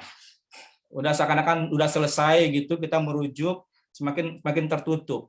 Padahal saya kira spiritnya itu adalah spirit keterbukaan tadi. Masalu kalimatin thayyibatin tadi itu. Seperti akar yang menghujam ke bumi, punya kesadaran sosiologis dan historis. Ya, Syekh Nanang, saya kira itu dari saya sebagai awalan. Mohon maaf apabila ada kekurangan, kesalahan, hal yang kurang berkenan. Assalamualaikum warahmatullahi wabarakatuh. Waalaikumsalam warahmatullahi wabarakatuh. Aduh, terima kasih sekali nih Ustaz Hakim Ikhwan nih. Luar biasa nih beliau ya. Beliau mampu menyampaikan sesuatu yang kayaknya berat itu dengan ringan sekali ya, dengan soto, dengan dawet. Permisalan soto dawet ini menjadi jadi ringan tapi pas gitu ya. Jadi kalau orang-orang itu misalnya dalam bermazhab tertentu ya, merasa paling benar, mungkin karena dia belum merasakan sotonya orang Medan, belum merasakan sotonya orang Madura ya, atau terlalu asik dengan soto Betawinya gitu ya, sehingga dia terjebak dalam satu persotoan saja ya. Nah, ini kayaknya ngomong-ngomong tentang soto nih, Budekan perlu nih kapan-kapan ininya ragam soto nih perlu dihadirkan, dan ragam dawet ini perlu dihadirkan. Betul. Soto Ya, itu bro. soto itu kayak Tunjukkan, udah Bang. jadi makanan wajib di kita ya, Pak Nanang ya. Apalagi waktu almarhum Pak Yu masih ada ya. Ingat ya Pak Nanang ya. Nah, ya benar sekali itu. Nanti kita Tinggal ajak ditambah Gus aja nih Iksan, soto apa gitu kan ya. Itu Semarang itu Pak Yu. Oh, iya. Soto Semarang, soto Padang, soto Betawi. Tapi kalau virtual nggak nampol Pak Nanang. Masih Disimpan harus dulu, menyicipin ya. Betul ya Pak ya. Baik, terima kasih ya. Jadi memang apa ya, kita terkadang terjebak pada apa ya, pada pemahaman-pemahaman lokal ya, yang kemudian itu tadi secara politik mungkin ya, kalau kita kaitkan dengan apa yang disampaikan dengan Pak Lili, itu dijadikan sebagai apa, identitas yang sempit gitu. Padahal kita tuh Nusantara ya, itu ada keragaman. Tadi yang menyatukan Nusantara itu adalah karena ada kekeluargaan, ada religiosity, ada kesamaan-kesamaan itu yang kita pahami, dan kemudian kita saling apa ya, bertoleransi atas keragaman itu. Nah, baik, kita akan dengarkan lagi satu kajian dari aspek, nah ini lebih kepada dalemannya nih ya, dalemannya. Karena Gus Pram ini, Gus Prof ini saya suka menyapanya dengan Gus Prof ini. Beliau ini NU-nya tulen ini ya. Jadi kulitnya NU, dagingnya NU, tulangnya juga NU, rambutnya NU. Ayamnya juga NU sih. Jadi beliau akan mencoba mengkaji secara aspek tasawufnya nih ya. Tapi menariknya beliau ini tasawuf, cuma beliau ini dosen sains ini. Jadi kajian-kajian beliau itu ketika saya ketemu di Moskow dulu di Rusia itu mengkaji tentang senjata-senjata. Oh, ini ulama tapi kok mengkaji senjata-senjata modern ini, bazooka begitu dan sebagainya. Nah, kita akan coba mendengarkan bagaimana keragam ya Islam di Nusantara yang kemudian juga dikaitkan dengan bagaimana tentang ilmu pengetahuan, tentang tasawuf, tentang sainsnya ya. Bagaimana sebetulnya kan kita punya banyak ulama-ulama di Nusantara nih ya, yang juga perlu kita munculkan di sini. Nah, silakan Gus Prof untuk menyampaikan paparannya. Betul. Baik, terima kasih Syekh Nanang, Muhammad Nanang Suprayogi. Assalamualaikum warahmatullahi wabarakatuh. Selamat sore, salam sejahtera untuk kita semua. Yang terhormat Ibu Dekan Fakultas Humaniora, yang terhormat Pak Dr. Lili Juliadi, yang terhormat Bapak Hakimul Ikhwan, PhD. Puji syukur alhamdulillah hari ini saya diberi kesempatan untuk berbagi terkait dengan puasa Lebaran ragam di Nusantara dalam perspektif tasawuf. Sebagai mukadimahnya mungkin perlu saya sampaikan jujur di sini ya. Saya malu saya Nanang kalau menyampaikan tasawuf. Jadi kurang lebih dulu selama 4 tahun saya pernah mondok pesantren di tasawuf dan tidak lulus. Jadi kalau orang yang nggak lulus disuruh menyampaikan tasawuf sebenarnya secara akademis malu saya sebenarnya. Karena memang mungkin kalau Gus Dur kan tasawuf 4 tasawuf lulus semua beliau, tapi kuliah di Baghdad, di Prancis, di Saudi nggak lulus ya beliau, karena beliau hebat gitu. Tapi kalau saya nggak lulusnya memang karena takut dulu itu. Jadi gini Ustadz saya Nanang, ketika istilahnya kalau wisuda pesantren tasawuf itu dikubur selama 1 hari 1 malam dan di situ dibaiat berjanji harus menjadi orang yang benar-benar memegang prinsip kebenaran gitu. Nah itu yang saya takutkan. Makanya sampai detik ini saya belum diwisuda dan belum dinyatakan lulus setelah tasawuf sebenarnya. Tapi oke karena perspektif tasawuf ini menarik karena bisa ditinjau dari segala macam aspek, terutama seperti yang disampaikan Syekh Nanang tadi dari aspek sains sendiri. Tasawuf itu diawali dari tokoh sains Muslim gitu. Jadi orang yang pertama kali mempraktekkan tasawuf itu adalah Syekh Jabar Ibnu Hayyan yang menemukan beberapa tabel periodik di unsur gitu. Sehingga dengan tasawuf itulah dia pengen memurnikan pengetahuan, sehingga dari pengetahuan tersebut yang dimurnikan itu lahir sebuah inovasi. Kira-kira seperti itu. Tapi semakin bertambah tahun bertambah zaman, tasawuf dikembangkan dalam sebuah aspek spiritual. Padahal tasawuf sendiri awal muasalnya itu adalah untuk menggali inovasi sains. Kalau kita lihat dari ilmuwan-ilmuwan zaman dulu seperti Jabar Ibnu Hayyan, Syekh Ibnu Ishaq Al-Kindi, dan yang paling terkenal adalah Syekh Ibnu Sina. Ibnu Sina adalah tokoh kedokteran yang berusaha mempelajari tasawuf, dan ini juga yang saya takutkan. Jadi kalau orang udah bertasawuf, kalau sudah istilahnya makom pendekatan keilmuannya tinggi, itu rentan dengan kesesatan. Jadi salah satu kesesatan Ibnu Sina, tokoh kedokteran, adalah dia berpikir bahwa Tuhan itu tidak tahu yang mikro-mikro. Jadi Tuhan itu hanya tahu yang makro-makro. Termasuk atom itu menurut Ibnu Sina itu Tuhan tidak tahu. Nah, ini sekali lagi diluruskan oleh gurunya Syekh Al-Jahrawi bahwa ini adalah sesuatu yang salah, bahwa Tuhan itu tahu segala-galanya. Nah, kira-kira seperti itu. Jadi kalau di tasawuf itu kalau berhasil dia sukses seperti Gus Dur, bisa jadi presiden. Kalau nggak berhasil ada dua kemungkinan. Satu, kalau nggak gila, dua sesat gitu. Kira-kira seperti itu. Sehingga itulah yang menarik dari aspek tasawuf. Nah, di tema kita hari ini untuk tradisi puasa dan lebaran dalam perspektif tasawuf, ada salah satu produk budaya yang dihasilkan oleh Kanjeng Sunan Kalijogo ataupun tokoh-tokoh penyebar Islam di tanah Jawa saat itu. Jadi yang pertama adalah ketika menyambut datangnya bulan Ramadan, itu para masyarakat itu diajak untuk mandi di sungai atau mata air sungai yang dinamakan padusan. Jadi padusan ini adalah sebuah tempat pemandian di mana di sana semua masyarakat bebersih diri lah, istilahnya seperti itu.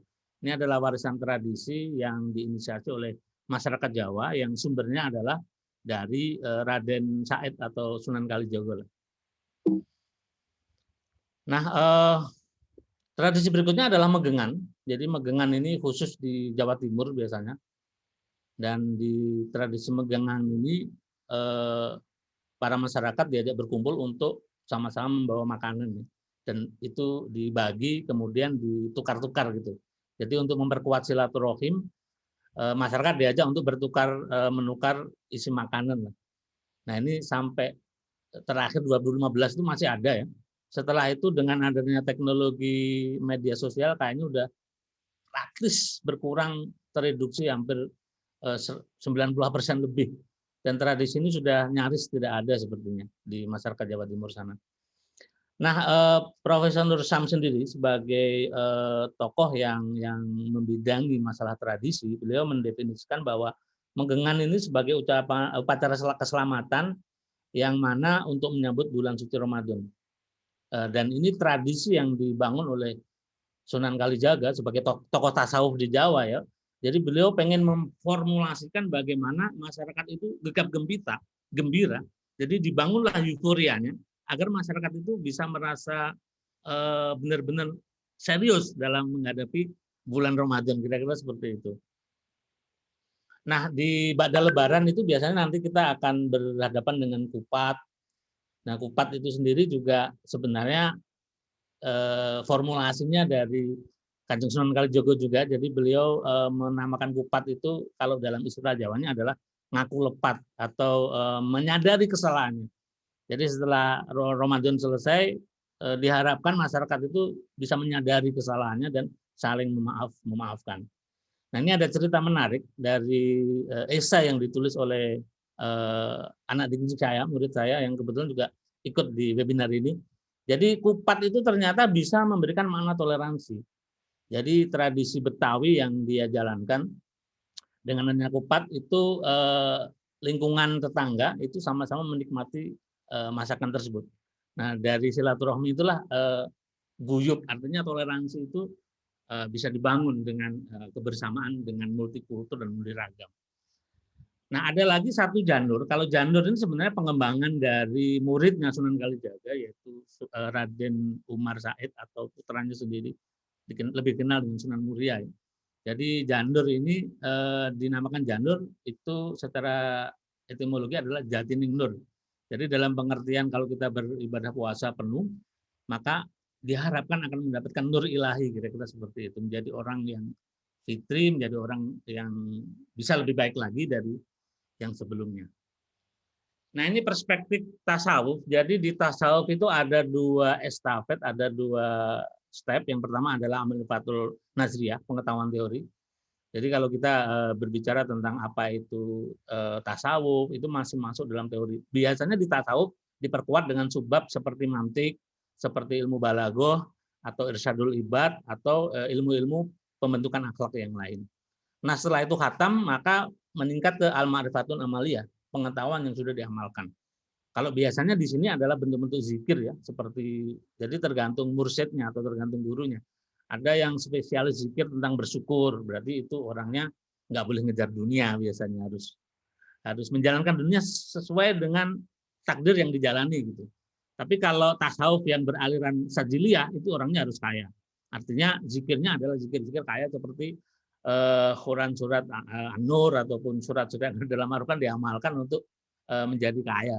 Jadi kalau tokoh tasawuf yang terkenal itu adalah Presiden Muammar Gaddafi. Beliau adalah tasawuf sajiliyah, makanya beliau kaya ya. Nah, yang terakhir adalah al-ma'rifatun tarsbiyah, pengetahuan yang lahir dari pengamalan. Biasanya ini adalah tingkat seperti yang saya sampaikan di mukadimah tadi, tingkat awal ketika kita harus diwisuda. Intinya dibaiat lah, kita harus menjadi orang baik gitu. Makanya al-ma'rifatun tarbiyah ini sangat berat karena kita harus berjanji pada diri sendiri untuk membantu sesama, untuk banyaklah janji-janji tentang kemanusiaan. Intinya tasawuf adalah toleransi. Jadi seperti yang disampaikan oleh Gus Dur, semakin tinggi toleransi seorang, semakin tinggi toleransi umat manusia, maka semakin besar kadar kebaikannya. Jadi semakin orang nggak punya toleransi, berarti orang tersebut masih berproses menjadi baik atau belum baik. Sehingga toleransi ini kata kunci dalam sebuah tasawuf. Jadi orang kalau sudah khatam tasawuf biasanya toleransinya besar.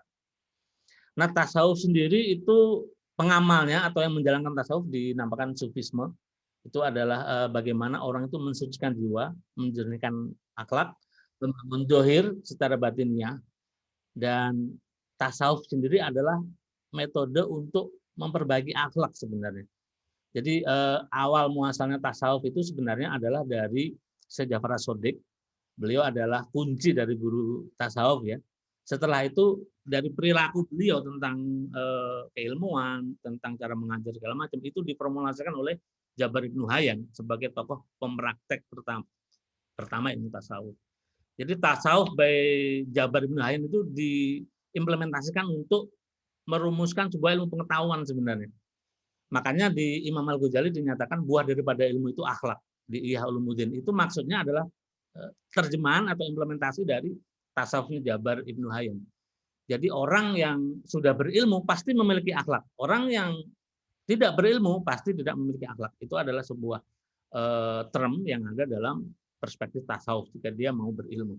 Jadi antara pengetahuan dan akhlak ini menjadi satu kesatuan. Makanya kalau orang sudah lulus tasawuf, di samping toleransinya tinggi, dia juga memiliki pengetahuan yang luas. Nah, ini adalah tokoh-tokoh yang menyebarkan tentang tradisi akulturasi budaya di tanah Jawa. Cuma di sini yang asli orang pribumi atau asli orang Jawa itu ada 2, Sunan Kalijaga dan Sunan Muria. Karena selainnya adalah ulama-ulama dari Arab. Nah, saya mau konsen di Sunan Kalijaga karena beliau ini tokoh tasawuf di tanah Jawa yang menyebarkan Islam dengan akulturasi budaya seperti itu. Jadi beliaulah yang memiliki toleransi yang sangat tinggi. Artinya Raden Mas Said atau Sunan Kalijaga ini banyak sebenarnya ditentang oleh gurunya Sunan Bonang ketika mengakulturasi budaya. Tapi di forum Ijma'ul Ulama yang itu ada Sunan Muria, Sunan Giri, dan Sunan Kudus dan yang lain, itu menjadi sebuah kesepakatan bahwa di sana itu boleh untuk tujuan kebaikan, kira-kira seperti itu.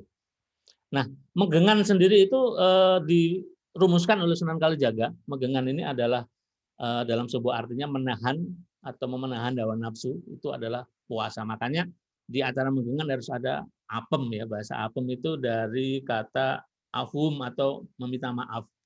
Jadi afum sendiri itu dari dialek menjadi apem, itu sebagai bentuk simbolis bahwa masyarakat ataupun secara personal itu meminta maaf. Jadi kalau di tanah Jawa dulu, konon sejarahnya tidak ada kalimat atau kosakata ngalah atau kalah.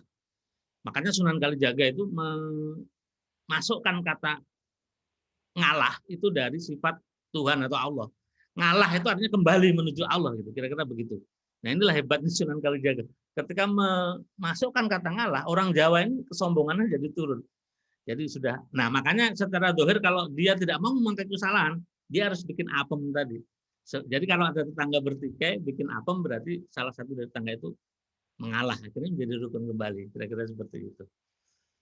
Nah, ini adalah putra beliau yaitu Sunan Muria atau Raden Umar Said. Beliau mewarisi keilmuan dari Sunan Kalijaga, penerap tasawuf juga, dan yang paling luar biasa ternyata Sunan Muria ini dibimbing oleh Syekh Sajili. Syekh Sajili ini adalah utusan dari Baghdad, dari Irak, yang memberikan ilmu sains terkait ilmu metalurgi.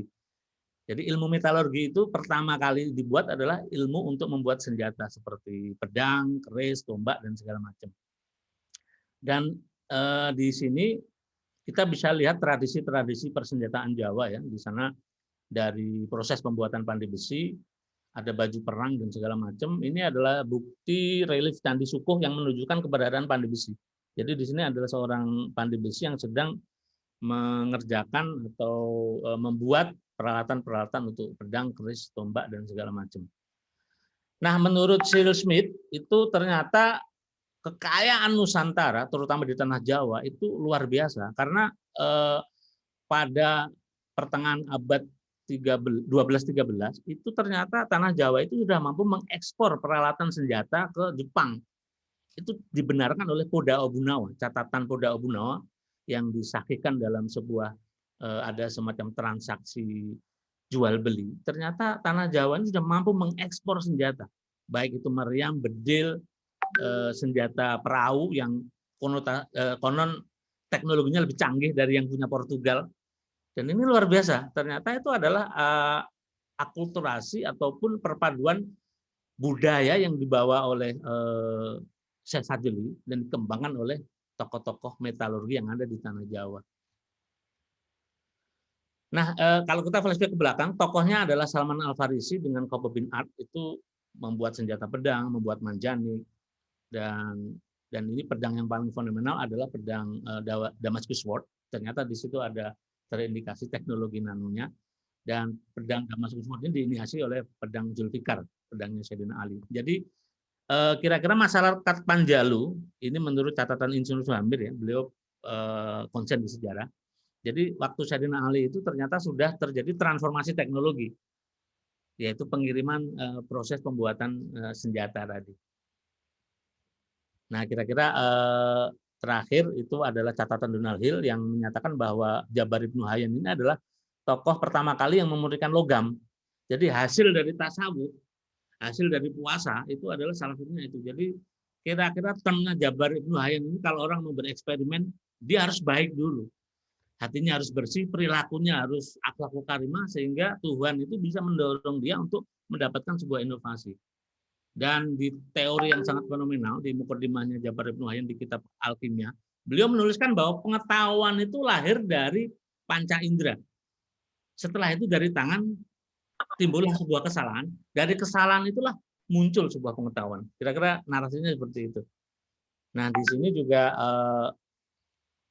muridnya salah satunya adalah Al-Khusandi itu juga berhasil membuat pedang yang diinisiasi mampu menghasilkan teknologi nano. Nah, kira-kira seperti itu, antara tasawuf dan ibadah ritual itu ada hubungannya, di mana menurut orang-orang tasawuf setiap hari itu adalah Ramadan, setiap hari itu adalah pembersihan diri. Makanya kalau orang berpuasa kan anjurannya sangat banyak, nggak boleh berbohong, nggak boleh berkata kasar, nggak boleh berbuat jelek. Nah, kalau tokoh-tokoh tasawuf itu bukan hanya 1 bulan, semuanya adalah Ramadan bagi mereka. Sehingga dengan Ramadannya diri, mereka bisa menggali pengetahuan lewat nur ilahi, lewat dari Tuhan. Jadi kira-kira improvement atau inovasi yang dihasilkan itu adalah semua inovasi dari Tuhan Yang Maha Esa, kira-kira begitu, agar pengetahuannya itu terjaga. Mungkin dari saya itu, syukran bahasuntum bil khairi wal barakatuh menajah wal muafiq ila aqwamit thoriq. Assalamualaikum warahmatullahi wabarakatuh. Waalaikumsalam warahmatullahi wabarakatuh. Waduh, menarik sekali nih Gus Prof nih. Ya, karena kita dibawa kepada informasi, saya baru tahu itu kalau apem itu rupanya dari bahasa Arab ya, al-afu. Maaf. Aku. Aduh, ini sering makan tapi baru tahu saya itu ya, rupanya ke sana ya. Dan memang itu salah satu warisan tradisi budaya dari wali kita ya, Sunan Kalijogo ya. Nah, ini saya coba jadi ingat nih, kan di Jogja nih mungkin juga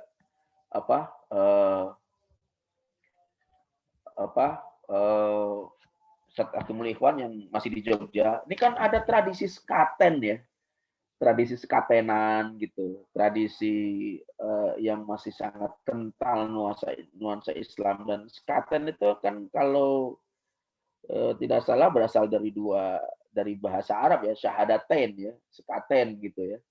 Kemudian kan ada dalam cerita wayang itu ada nama Petruk, Gareng, Bagong ya.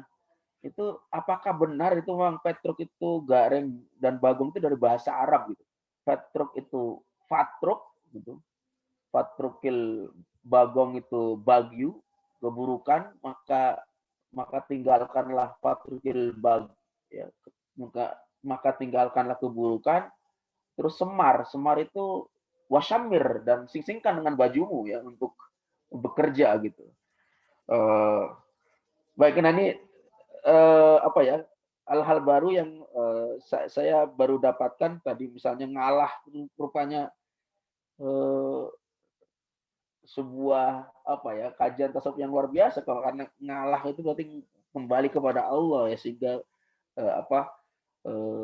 kesombongan yang tadi sudah memuncak begitu dibawa kepada Allah langsung turun tensi ketegangan. Baik, saya pikir akan sangat menarik ini kalau kita bisa diskusikan ya. Saya tadi memberikan pancingan-pancingan pertanyaan misalnya sekaten dan sebagainya ya. Tentu nanti kita akan diskusikan kalau seandainya masih ada waktu. Tapi saya akan berikan dulu kesempatan kepada para teman-teman, dosen-dosen dan juga para jamaah Zoomiyah Bincang Nusantara ini. Silakan bagi yang ingin bertanya, ingin menyampaikan ya tentang bagaimana kekayaan tradisi Islam di Nusantara yang sangat banyak sekali. Hanya memang waktu kita yang sangat terbatas, jadi tidak semua bisa diungkap ya karena terlalu banyak. Jadi silakan kalau mau ada yang mau ditanyakan, mau menyampaikan, boleh raise hand, boleh menulis di chat room ya. Nanti saya akan bacakan satu persatu untuk bisa ditanggapi dan dikomentari, gitu. Apakah ada atau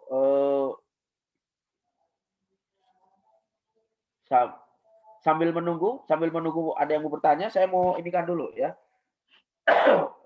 Mau sambungkan dulu. Misalnya tadi, apakah benar itu tradisi sekaten itu adalah warisan yang nyambung dari Wali Songo, dan mengapa kok mengapa kok ada ide dari Sunan Kalijaga itu mengawinkan budaya-budaya Jawa dengan Islam gitu? Silakan, mungkin siapa yang akan menyampaikan dari ini sambil ada saya cek ini ya. Bu Olive ya. Bu Olive nih mau ngasih pantun katanya ya. Jalan-jalan ke Kota Sorong, makan soto pakai lontong. Perut boleh kosong, tapi niat tidak boleh bolong. Iya, cakep. Tenang. Baik, mungkin Ustadz Akimul Ikhwan mungkin bisa ceritakan tentang tradisi-tradisi, karena kebetulan antum juga sekarang tinggal di Jogja bertahun-tahun, jadi mungkin merasakan bagaimana aura tradisi di sana, syahadatain, sekaten dan sebagainya. Ya, baik. Mungkin nanti bisa dilengkapi oleh yang sangat NU tadi, Gus Prof, itu, atau nanti Pak Lili bisa nyambung ya. Ya, betul sekali, Mas Tanang. Kalau di Jogja ya, itu percampuran tradisi itu bisa terlihat dengan sangat jelas ya. Dulu keraton sebelum kita yang punya keraton yang sekarang itu ada keraton di Kota Gede ya, keraton awal itu ya. Kota Gede itu kita bisa lihat itu kombinasi percampuran dari ornamen-ornamennya itu memang percampuran antara Jawa,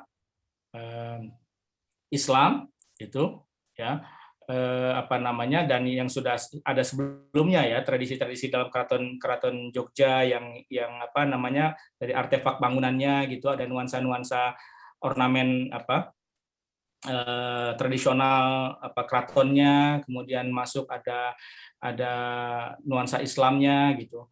Bahkan di Demak misalnya kita juga lihat ada apa, ada yang bernuansa Tionghoanya ya gitu.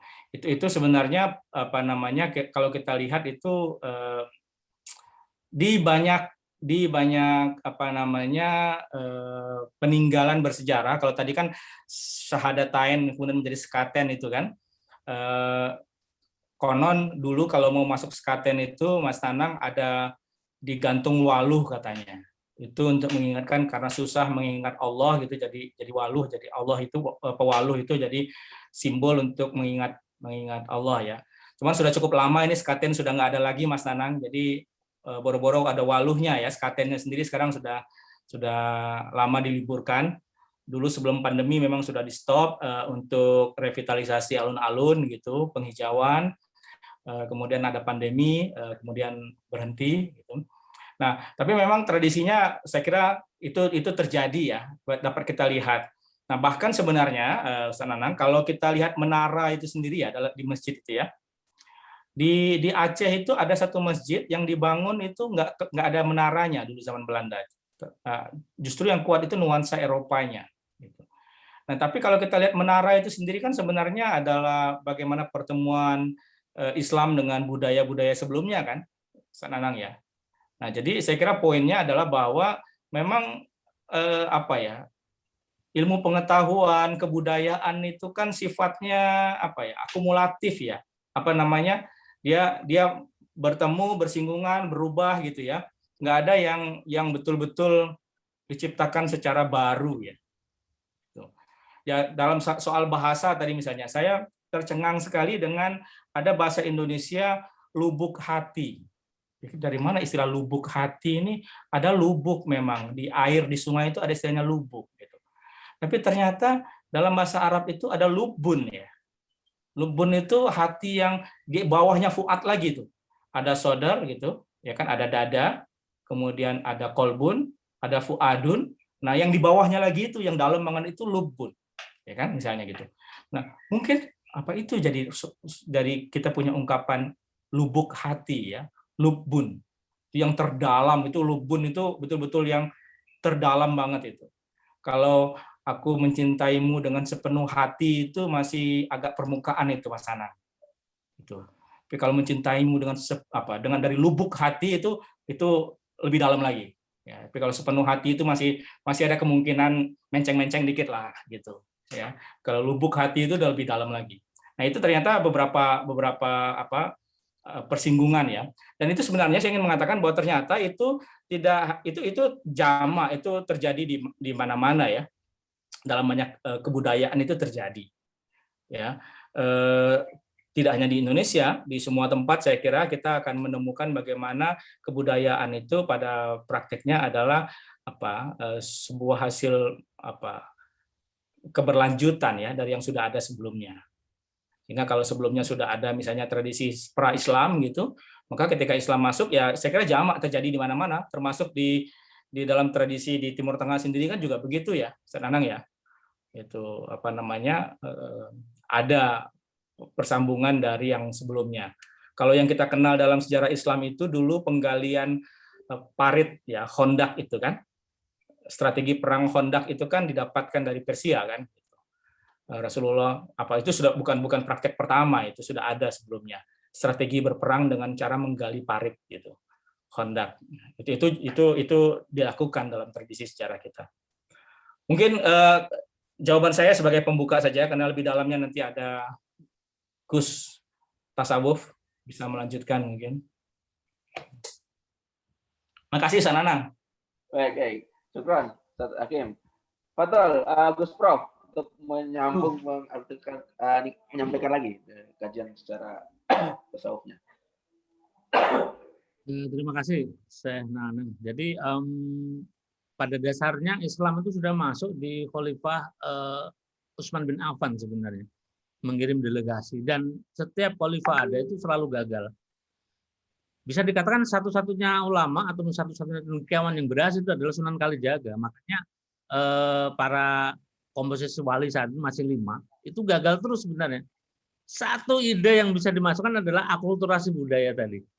Jadi bisa dibayangkan ya kalau mungkin Sunan Kalijaga ini nggak punya improvisasi akulturasi budaya, ya mungkin masih Hindu atau masih Buddha ya tanah Jawa saat itu.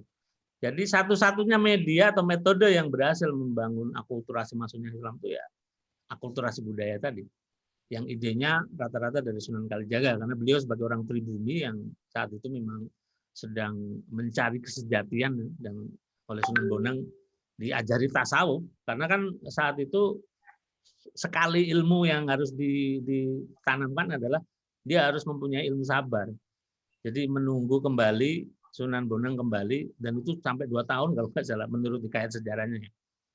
Nah makanya kalau itu dipertanyakan, loh 2 tahun kok nggak sholat segala macam. Lah memang dia belum berhijrah, belum muslim saat itu.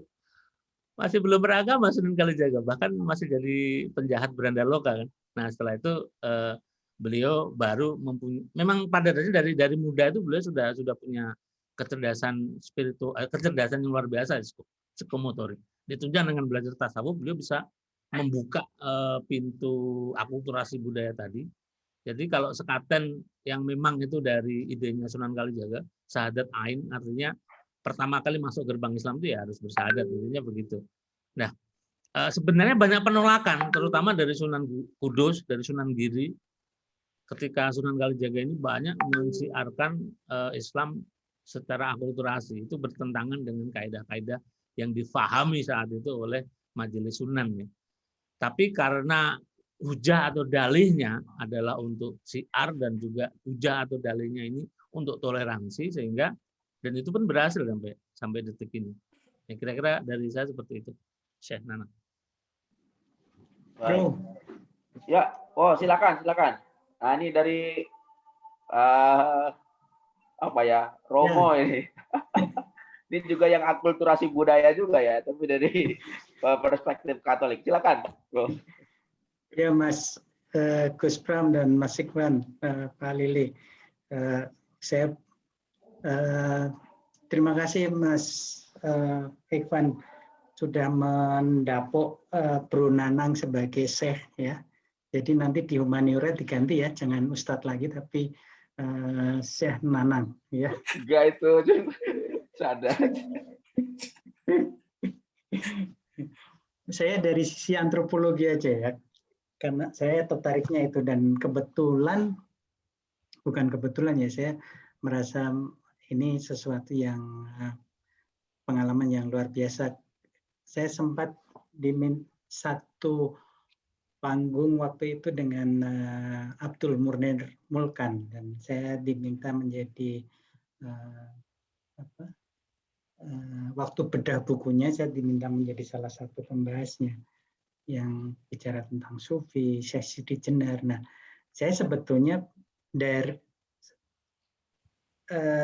sisi antropologis, saya menilai sebagai orang Katolik juga menilai Sunan Kalijogo itu ya sangat kontekstual gitu lah. Maka dia bisa menggunakan pisau analisa enkulturasi dan akulturasi untuk menanamkan nilai-nilai Islam. Betul bahwa kalau ada roh di Nusantara ini karena terdiri dari layer-layer, tidak bisa kita pungkiri. Awalnya tanpa agama, lalu menyembah berbagai macam hal, kemudian Hindu, Buddha, dan segala macam, ada berbagai macam layer. Dan kalau itu tidak ditangkap oleh orang Nusantara sendiri dan kemudian mengkontekstualisasikannya, makanya akan ada berbagai macam penolakan, sehingga ketajaman Sunan Kalijogo untuk mengkontekstualisasikannya itu dalam kacamata sosiologis antropologis lalu memang menjadi enkulturasi, dan itu dilakukan oleh banyak agama, ya.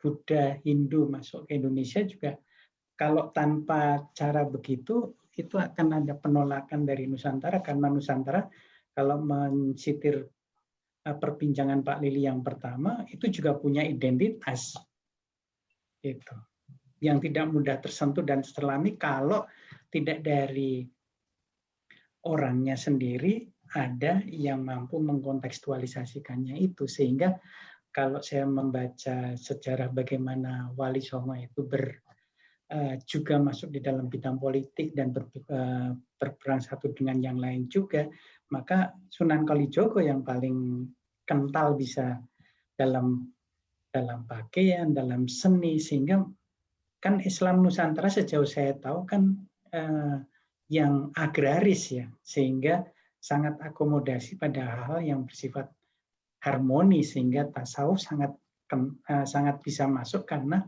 toleransi dan kulturnya sangat kuat. Nah, yang saya ingin tanyakan adalah di mana sebetulnya letak Syekh Siti Jenar itu? Karena kalau saya berbincang dengan Pak Abdul Munir Mokan dan beberapa teman yang lain, itu saya tidak tahu benarnya atau tidak, ya. Sebetulnya yang paling sakti justru Syekh Siti Jenar. Kalau dia tidak melepaskan dirinya dengan kesabarannya, dengan kerendahan hatinya, melepaskan segala ilmu dan kesaktiannya, 9 wali itu nggak mampu membunuh dia. Gitu. Hanya karena dia menyerahkan diri, lalu, nah ini apakah ada sisi tasawuf atau ada perbincangan politis yang tentu kalau tadi Pak Lili menyebutkan ada konteksnya juga ditegaskan oleh Pak Iwan, konteks sosial, sosiopolitis, ya, kultural, ini kan sangat kental, ya, dalam budaya Nusantara, termasuk dalam kulinernya, dalam atribut-atribut dan segala. Ini yang menurut saya mengemuka dari diskusi kita tadi, betapa kayanya kita, dan saya pegang betul dari Gus Pram tadi, toleransi yang fondasinya adalah identitas yang jelas, tapi tidak membuat kemudian saling menghancurkan identitas lain. Toleransi itu tidak berarti kemudian juga menjadi sangat permisif, tidak, ya. Tapi semakin orang punya identitas, dia semakin toleran. Itu, ya, Gus Dur. Monggo. Oke. Saya kembalikan ke Syekh Nanang. Wah, ini jangan ikutan manggil saya, teh. Kalau di humaniora, Mas Nanang ini lebih dikenal sebagai ABR, anak buah Roma. Nah, itu cocok itu. Ini sebentar lagi saya mau ganti bacinya nih, ya, biar bisa dangdutan. Oke. Pakai gitar, Pak Nanang. Nah, ya. Baik, ini kajian dan juga pertanyaan yang sangat menarik, ya, dikaitkan dengan Syekh Siti Jenar. Saya suka baca buku-buku beliau ini, ya. Silakan nih Gus Prof untuk menanggapi. Baik, terima kasih. Ada beberapa perspektif terkait sejarah Syekh Siti Jenar. Ada 2. Yang pertama adalah Syekh Siti Jenar dalam kondisi di mana dia ini adalah bukan bagian dari Majelis 9 Wali, tapi beliau juga bagian dari cendekiawan. Posisinya sebagai oposit, yang selalu menentang kebijakan-kebijakan yang ada di Majelis Wali. Yang kedua, ini yang paling aktual, paling real sepertinya. Syekh Siti Jenar adalah Syekh Abdul Jalil, gurunya Sunan Kalijaga. Jadi kalau gurunya hebat, muridnya juga hebat, kira-kira begitu. Jadi salah satu majelis wali yang bisa memahami kondisi Raden Mas Said saat itu adalah Syekh Abdul Jalil atau Syekh Siti Jenar.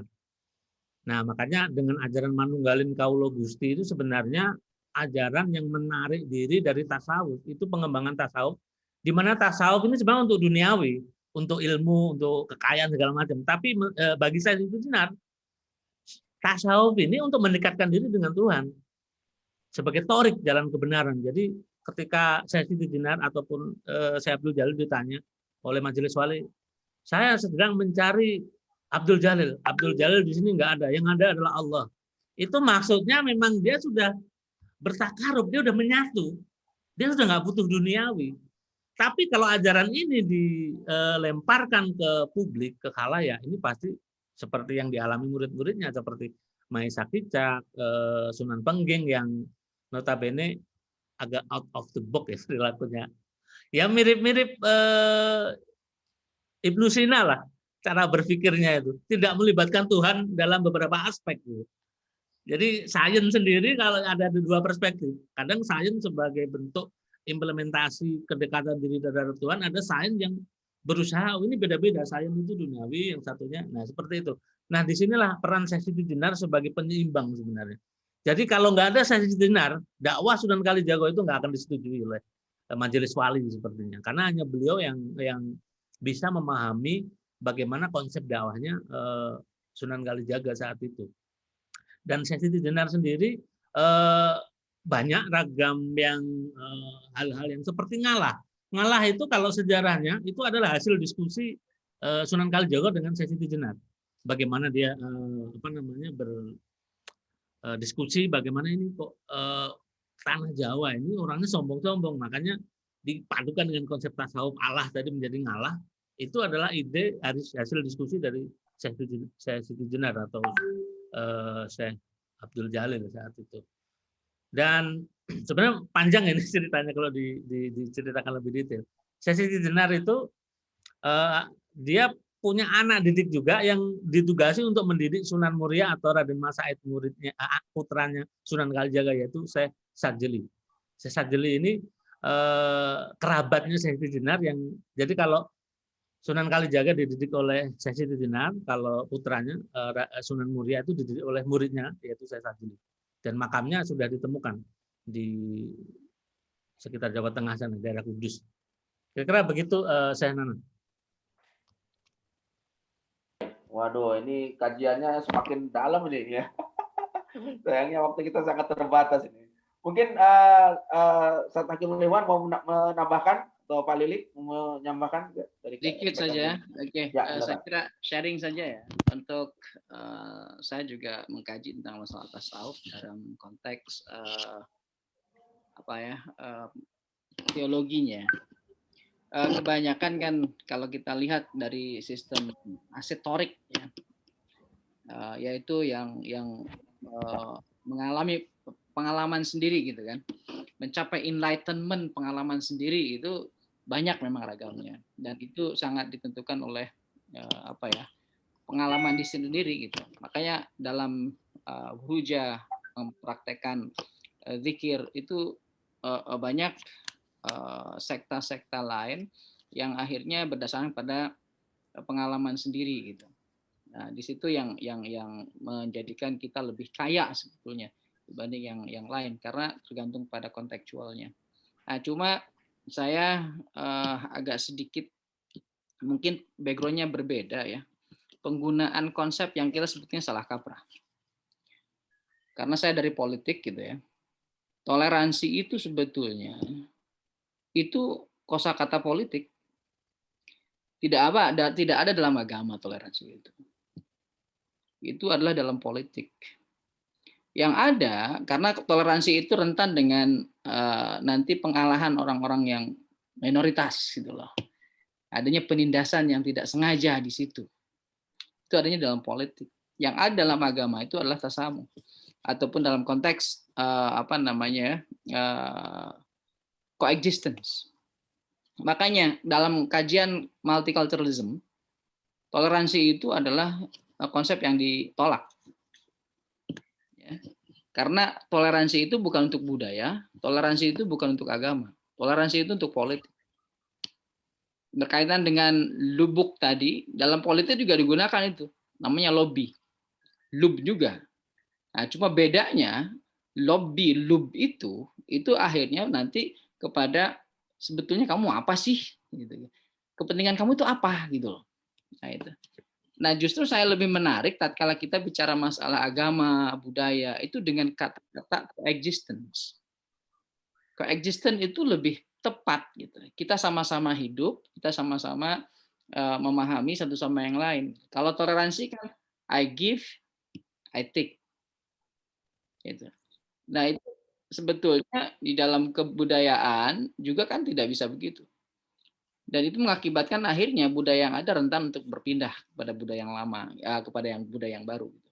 Makanya dalam kajian multiculturalism dan agama, itu toleransi itu sebetulnya tidak ada.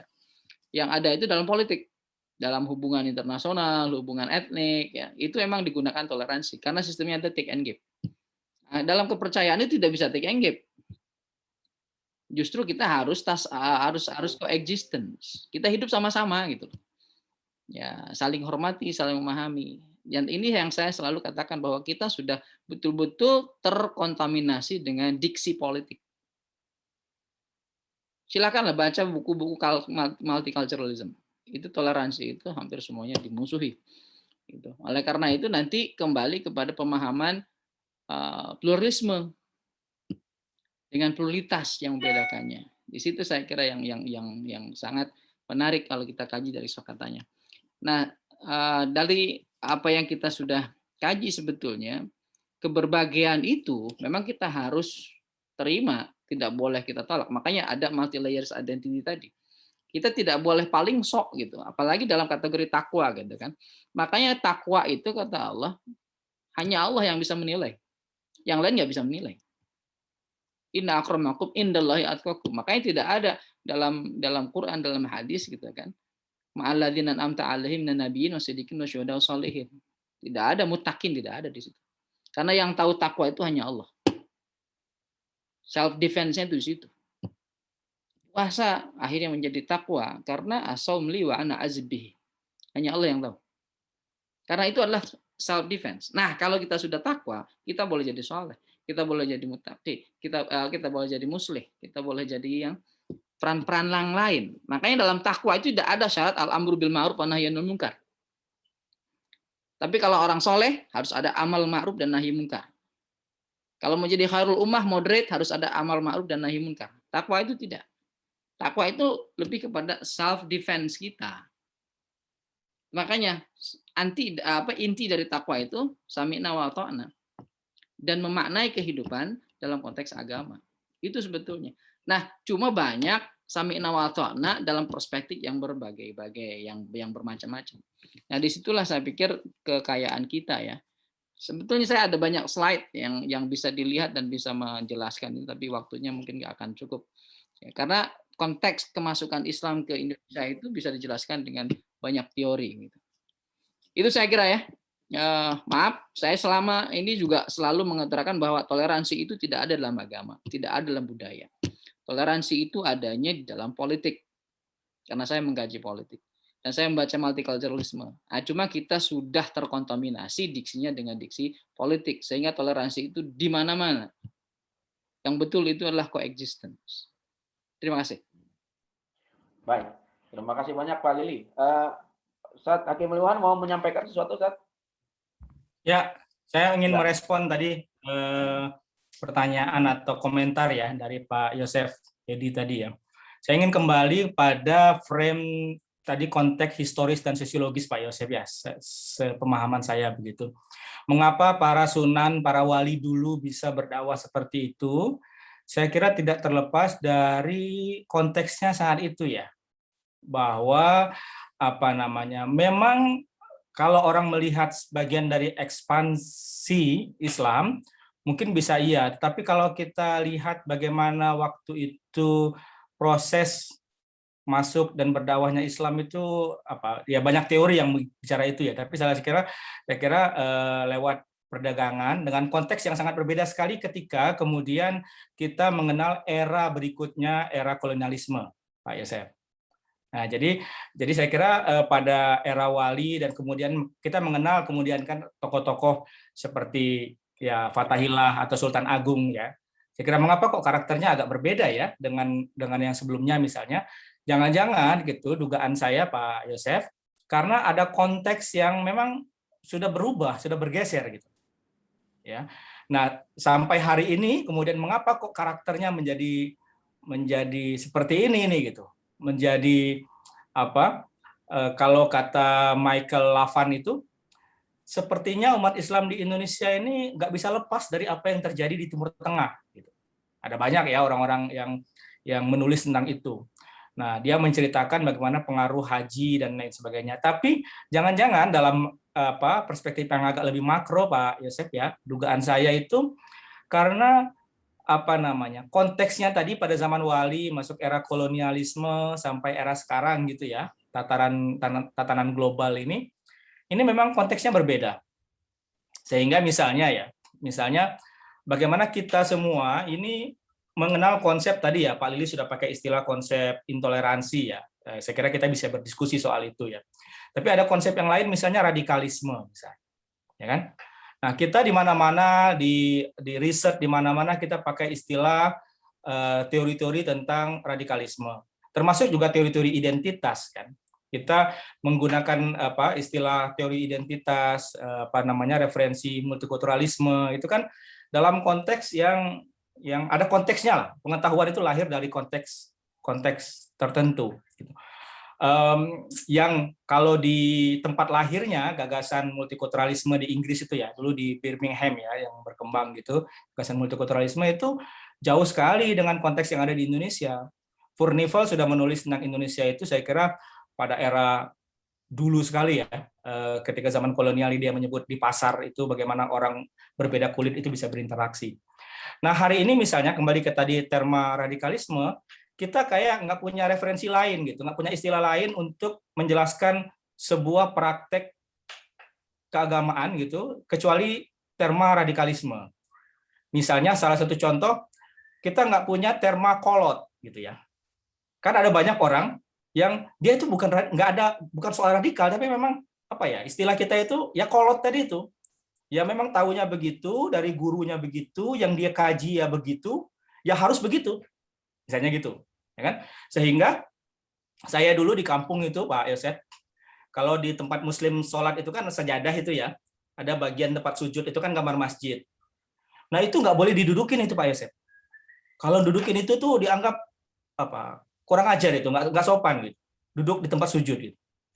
Nah, ini bukan soal radikal saya kira ini. Ini soal terma lain itu soal tadi itu, soal fanatik sotonya tadi itu Mas Nanang gitu. Hanya tahunya soto Banjar aja, kalau bukan hanya soto Padang saja.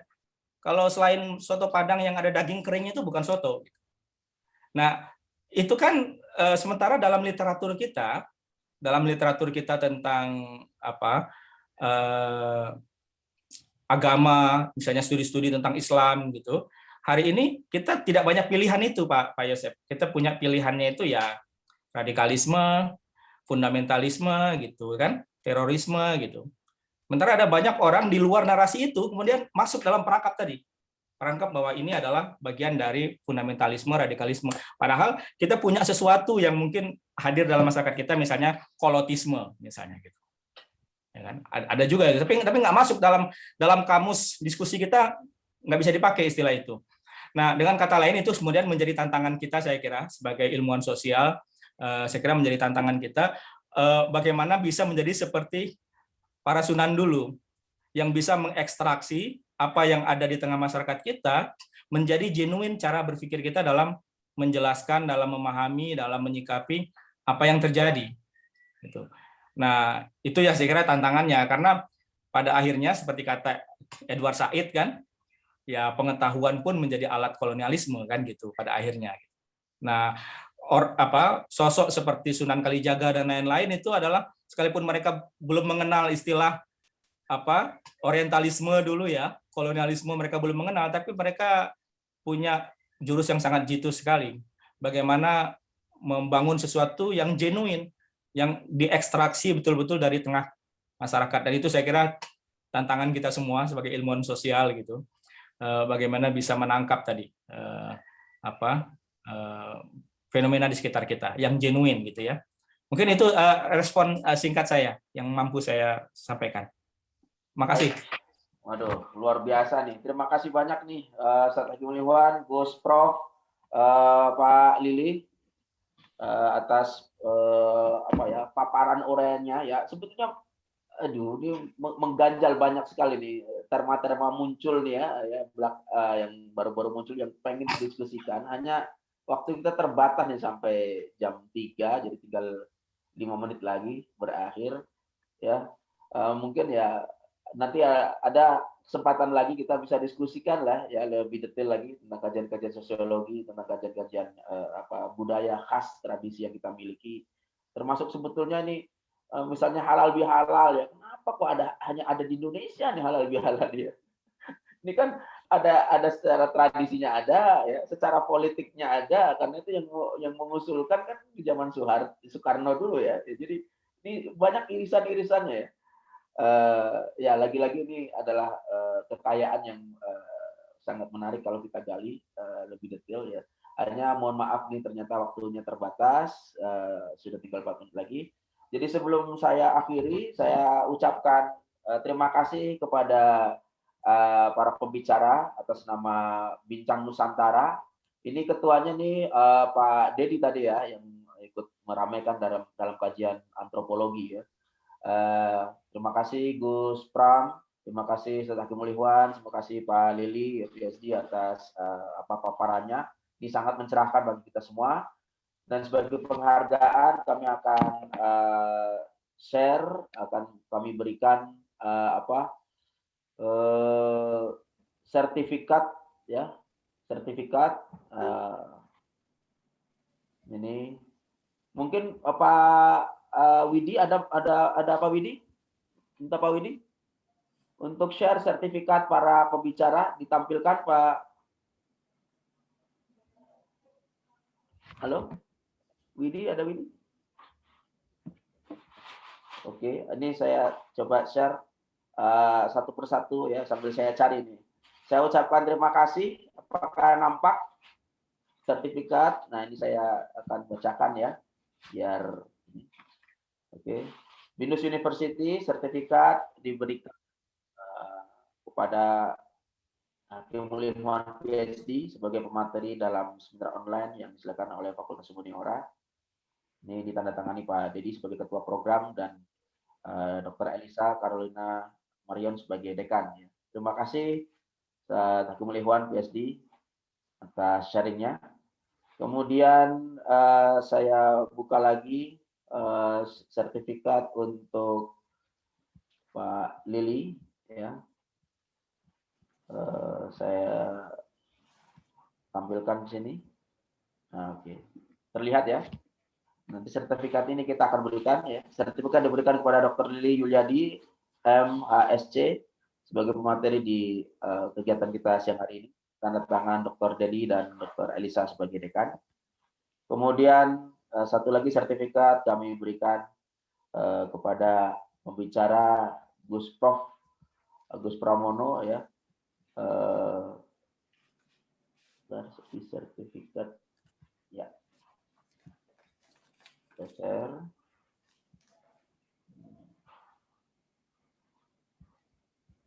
Diberikan kepada Dr. Teh ya, karena Insinyur Agus Pramono MT. Beliau juga luar biasa jabatannya ya di Untirta nih sebagai wakil dekan juga ya. Nah, pembicara kita hari ini sangat luar biasa ya, dari ragam ilmu dan dari berbagai kampus. Diberikan oleh Dr. Dedi sebagai program dan Dr. Elisa sebagai dekan Fakultas Humaniora. Terima kasih atas kesempatan Bapak-bapak sekalian sebagai pembicara, dan semoga kita bisa berjumpa lagi dalam kesempatan berikutnya. Mungkin Pak Dedi mau menyampaikan sesuatu sebelum kita close, Bu Elisa. Terima kasih sekali lagi Gus Pram, Mas Sikwan, Pak Lili. Kita ketemu nanti kalau sudah bisa buka puasa bersama. Dan sekali lagi Syekh Nana ya, kita resmikan nanti dengan makan soto ya, Bu Elisa. Baik, ya Pak, makan sotonya Pak. Soto, Pak Nanang. Kita nanti hadirkan semua yang ada di sini, Gus Pram sama Mas Sikwan nih ya. Oke. Bu Ali, pantunnya mau ditambah satu lagi untuk menutup? Enggak, Pak. Oke, terima kasih sekali lagi teman-teman semua, luar biasa. Terima kasih untuk Bu Elisa yang hadir dan membuka acara ini. Terima kasih secara khusus untuk Bro Nanang yang menjadi moderator dan memperlancar diskusi ini, juga karena hasil pertemanan sehingga kita bisa berdiskusi seperti ini. Selamat sore, terima kasih. Selamat menjalankan ibadah puasa di bulan Ramadan ini. Baik, terima kasih semuanya. Kita akan berjumpa lagi dalam kesempatan berikutnya. Terima kasih, sampai jumpa ya. Assalamualaikum, selamat sore. Selamat sore. Selamat sore, terima kasih. Selamat sore. Selamat Terima kasih. Ya,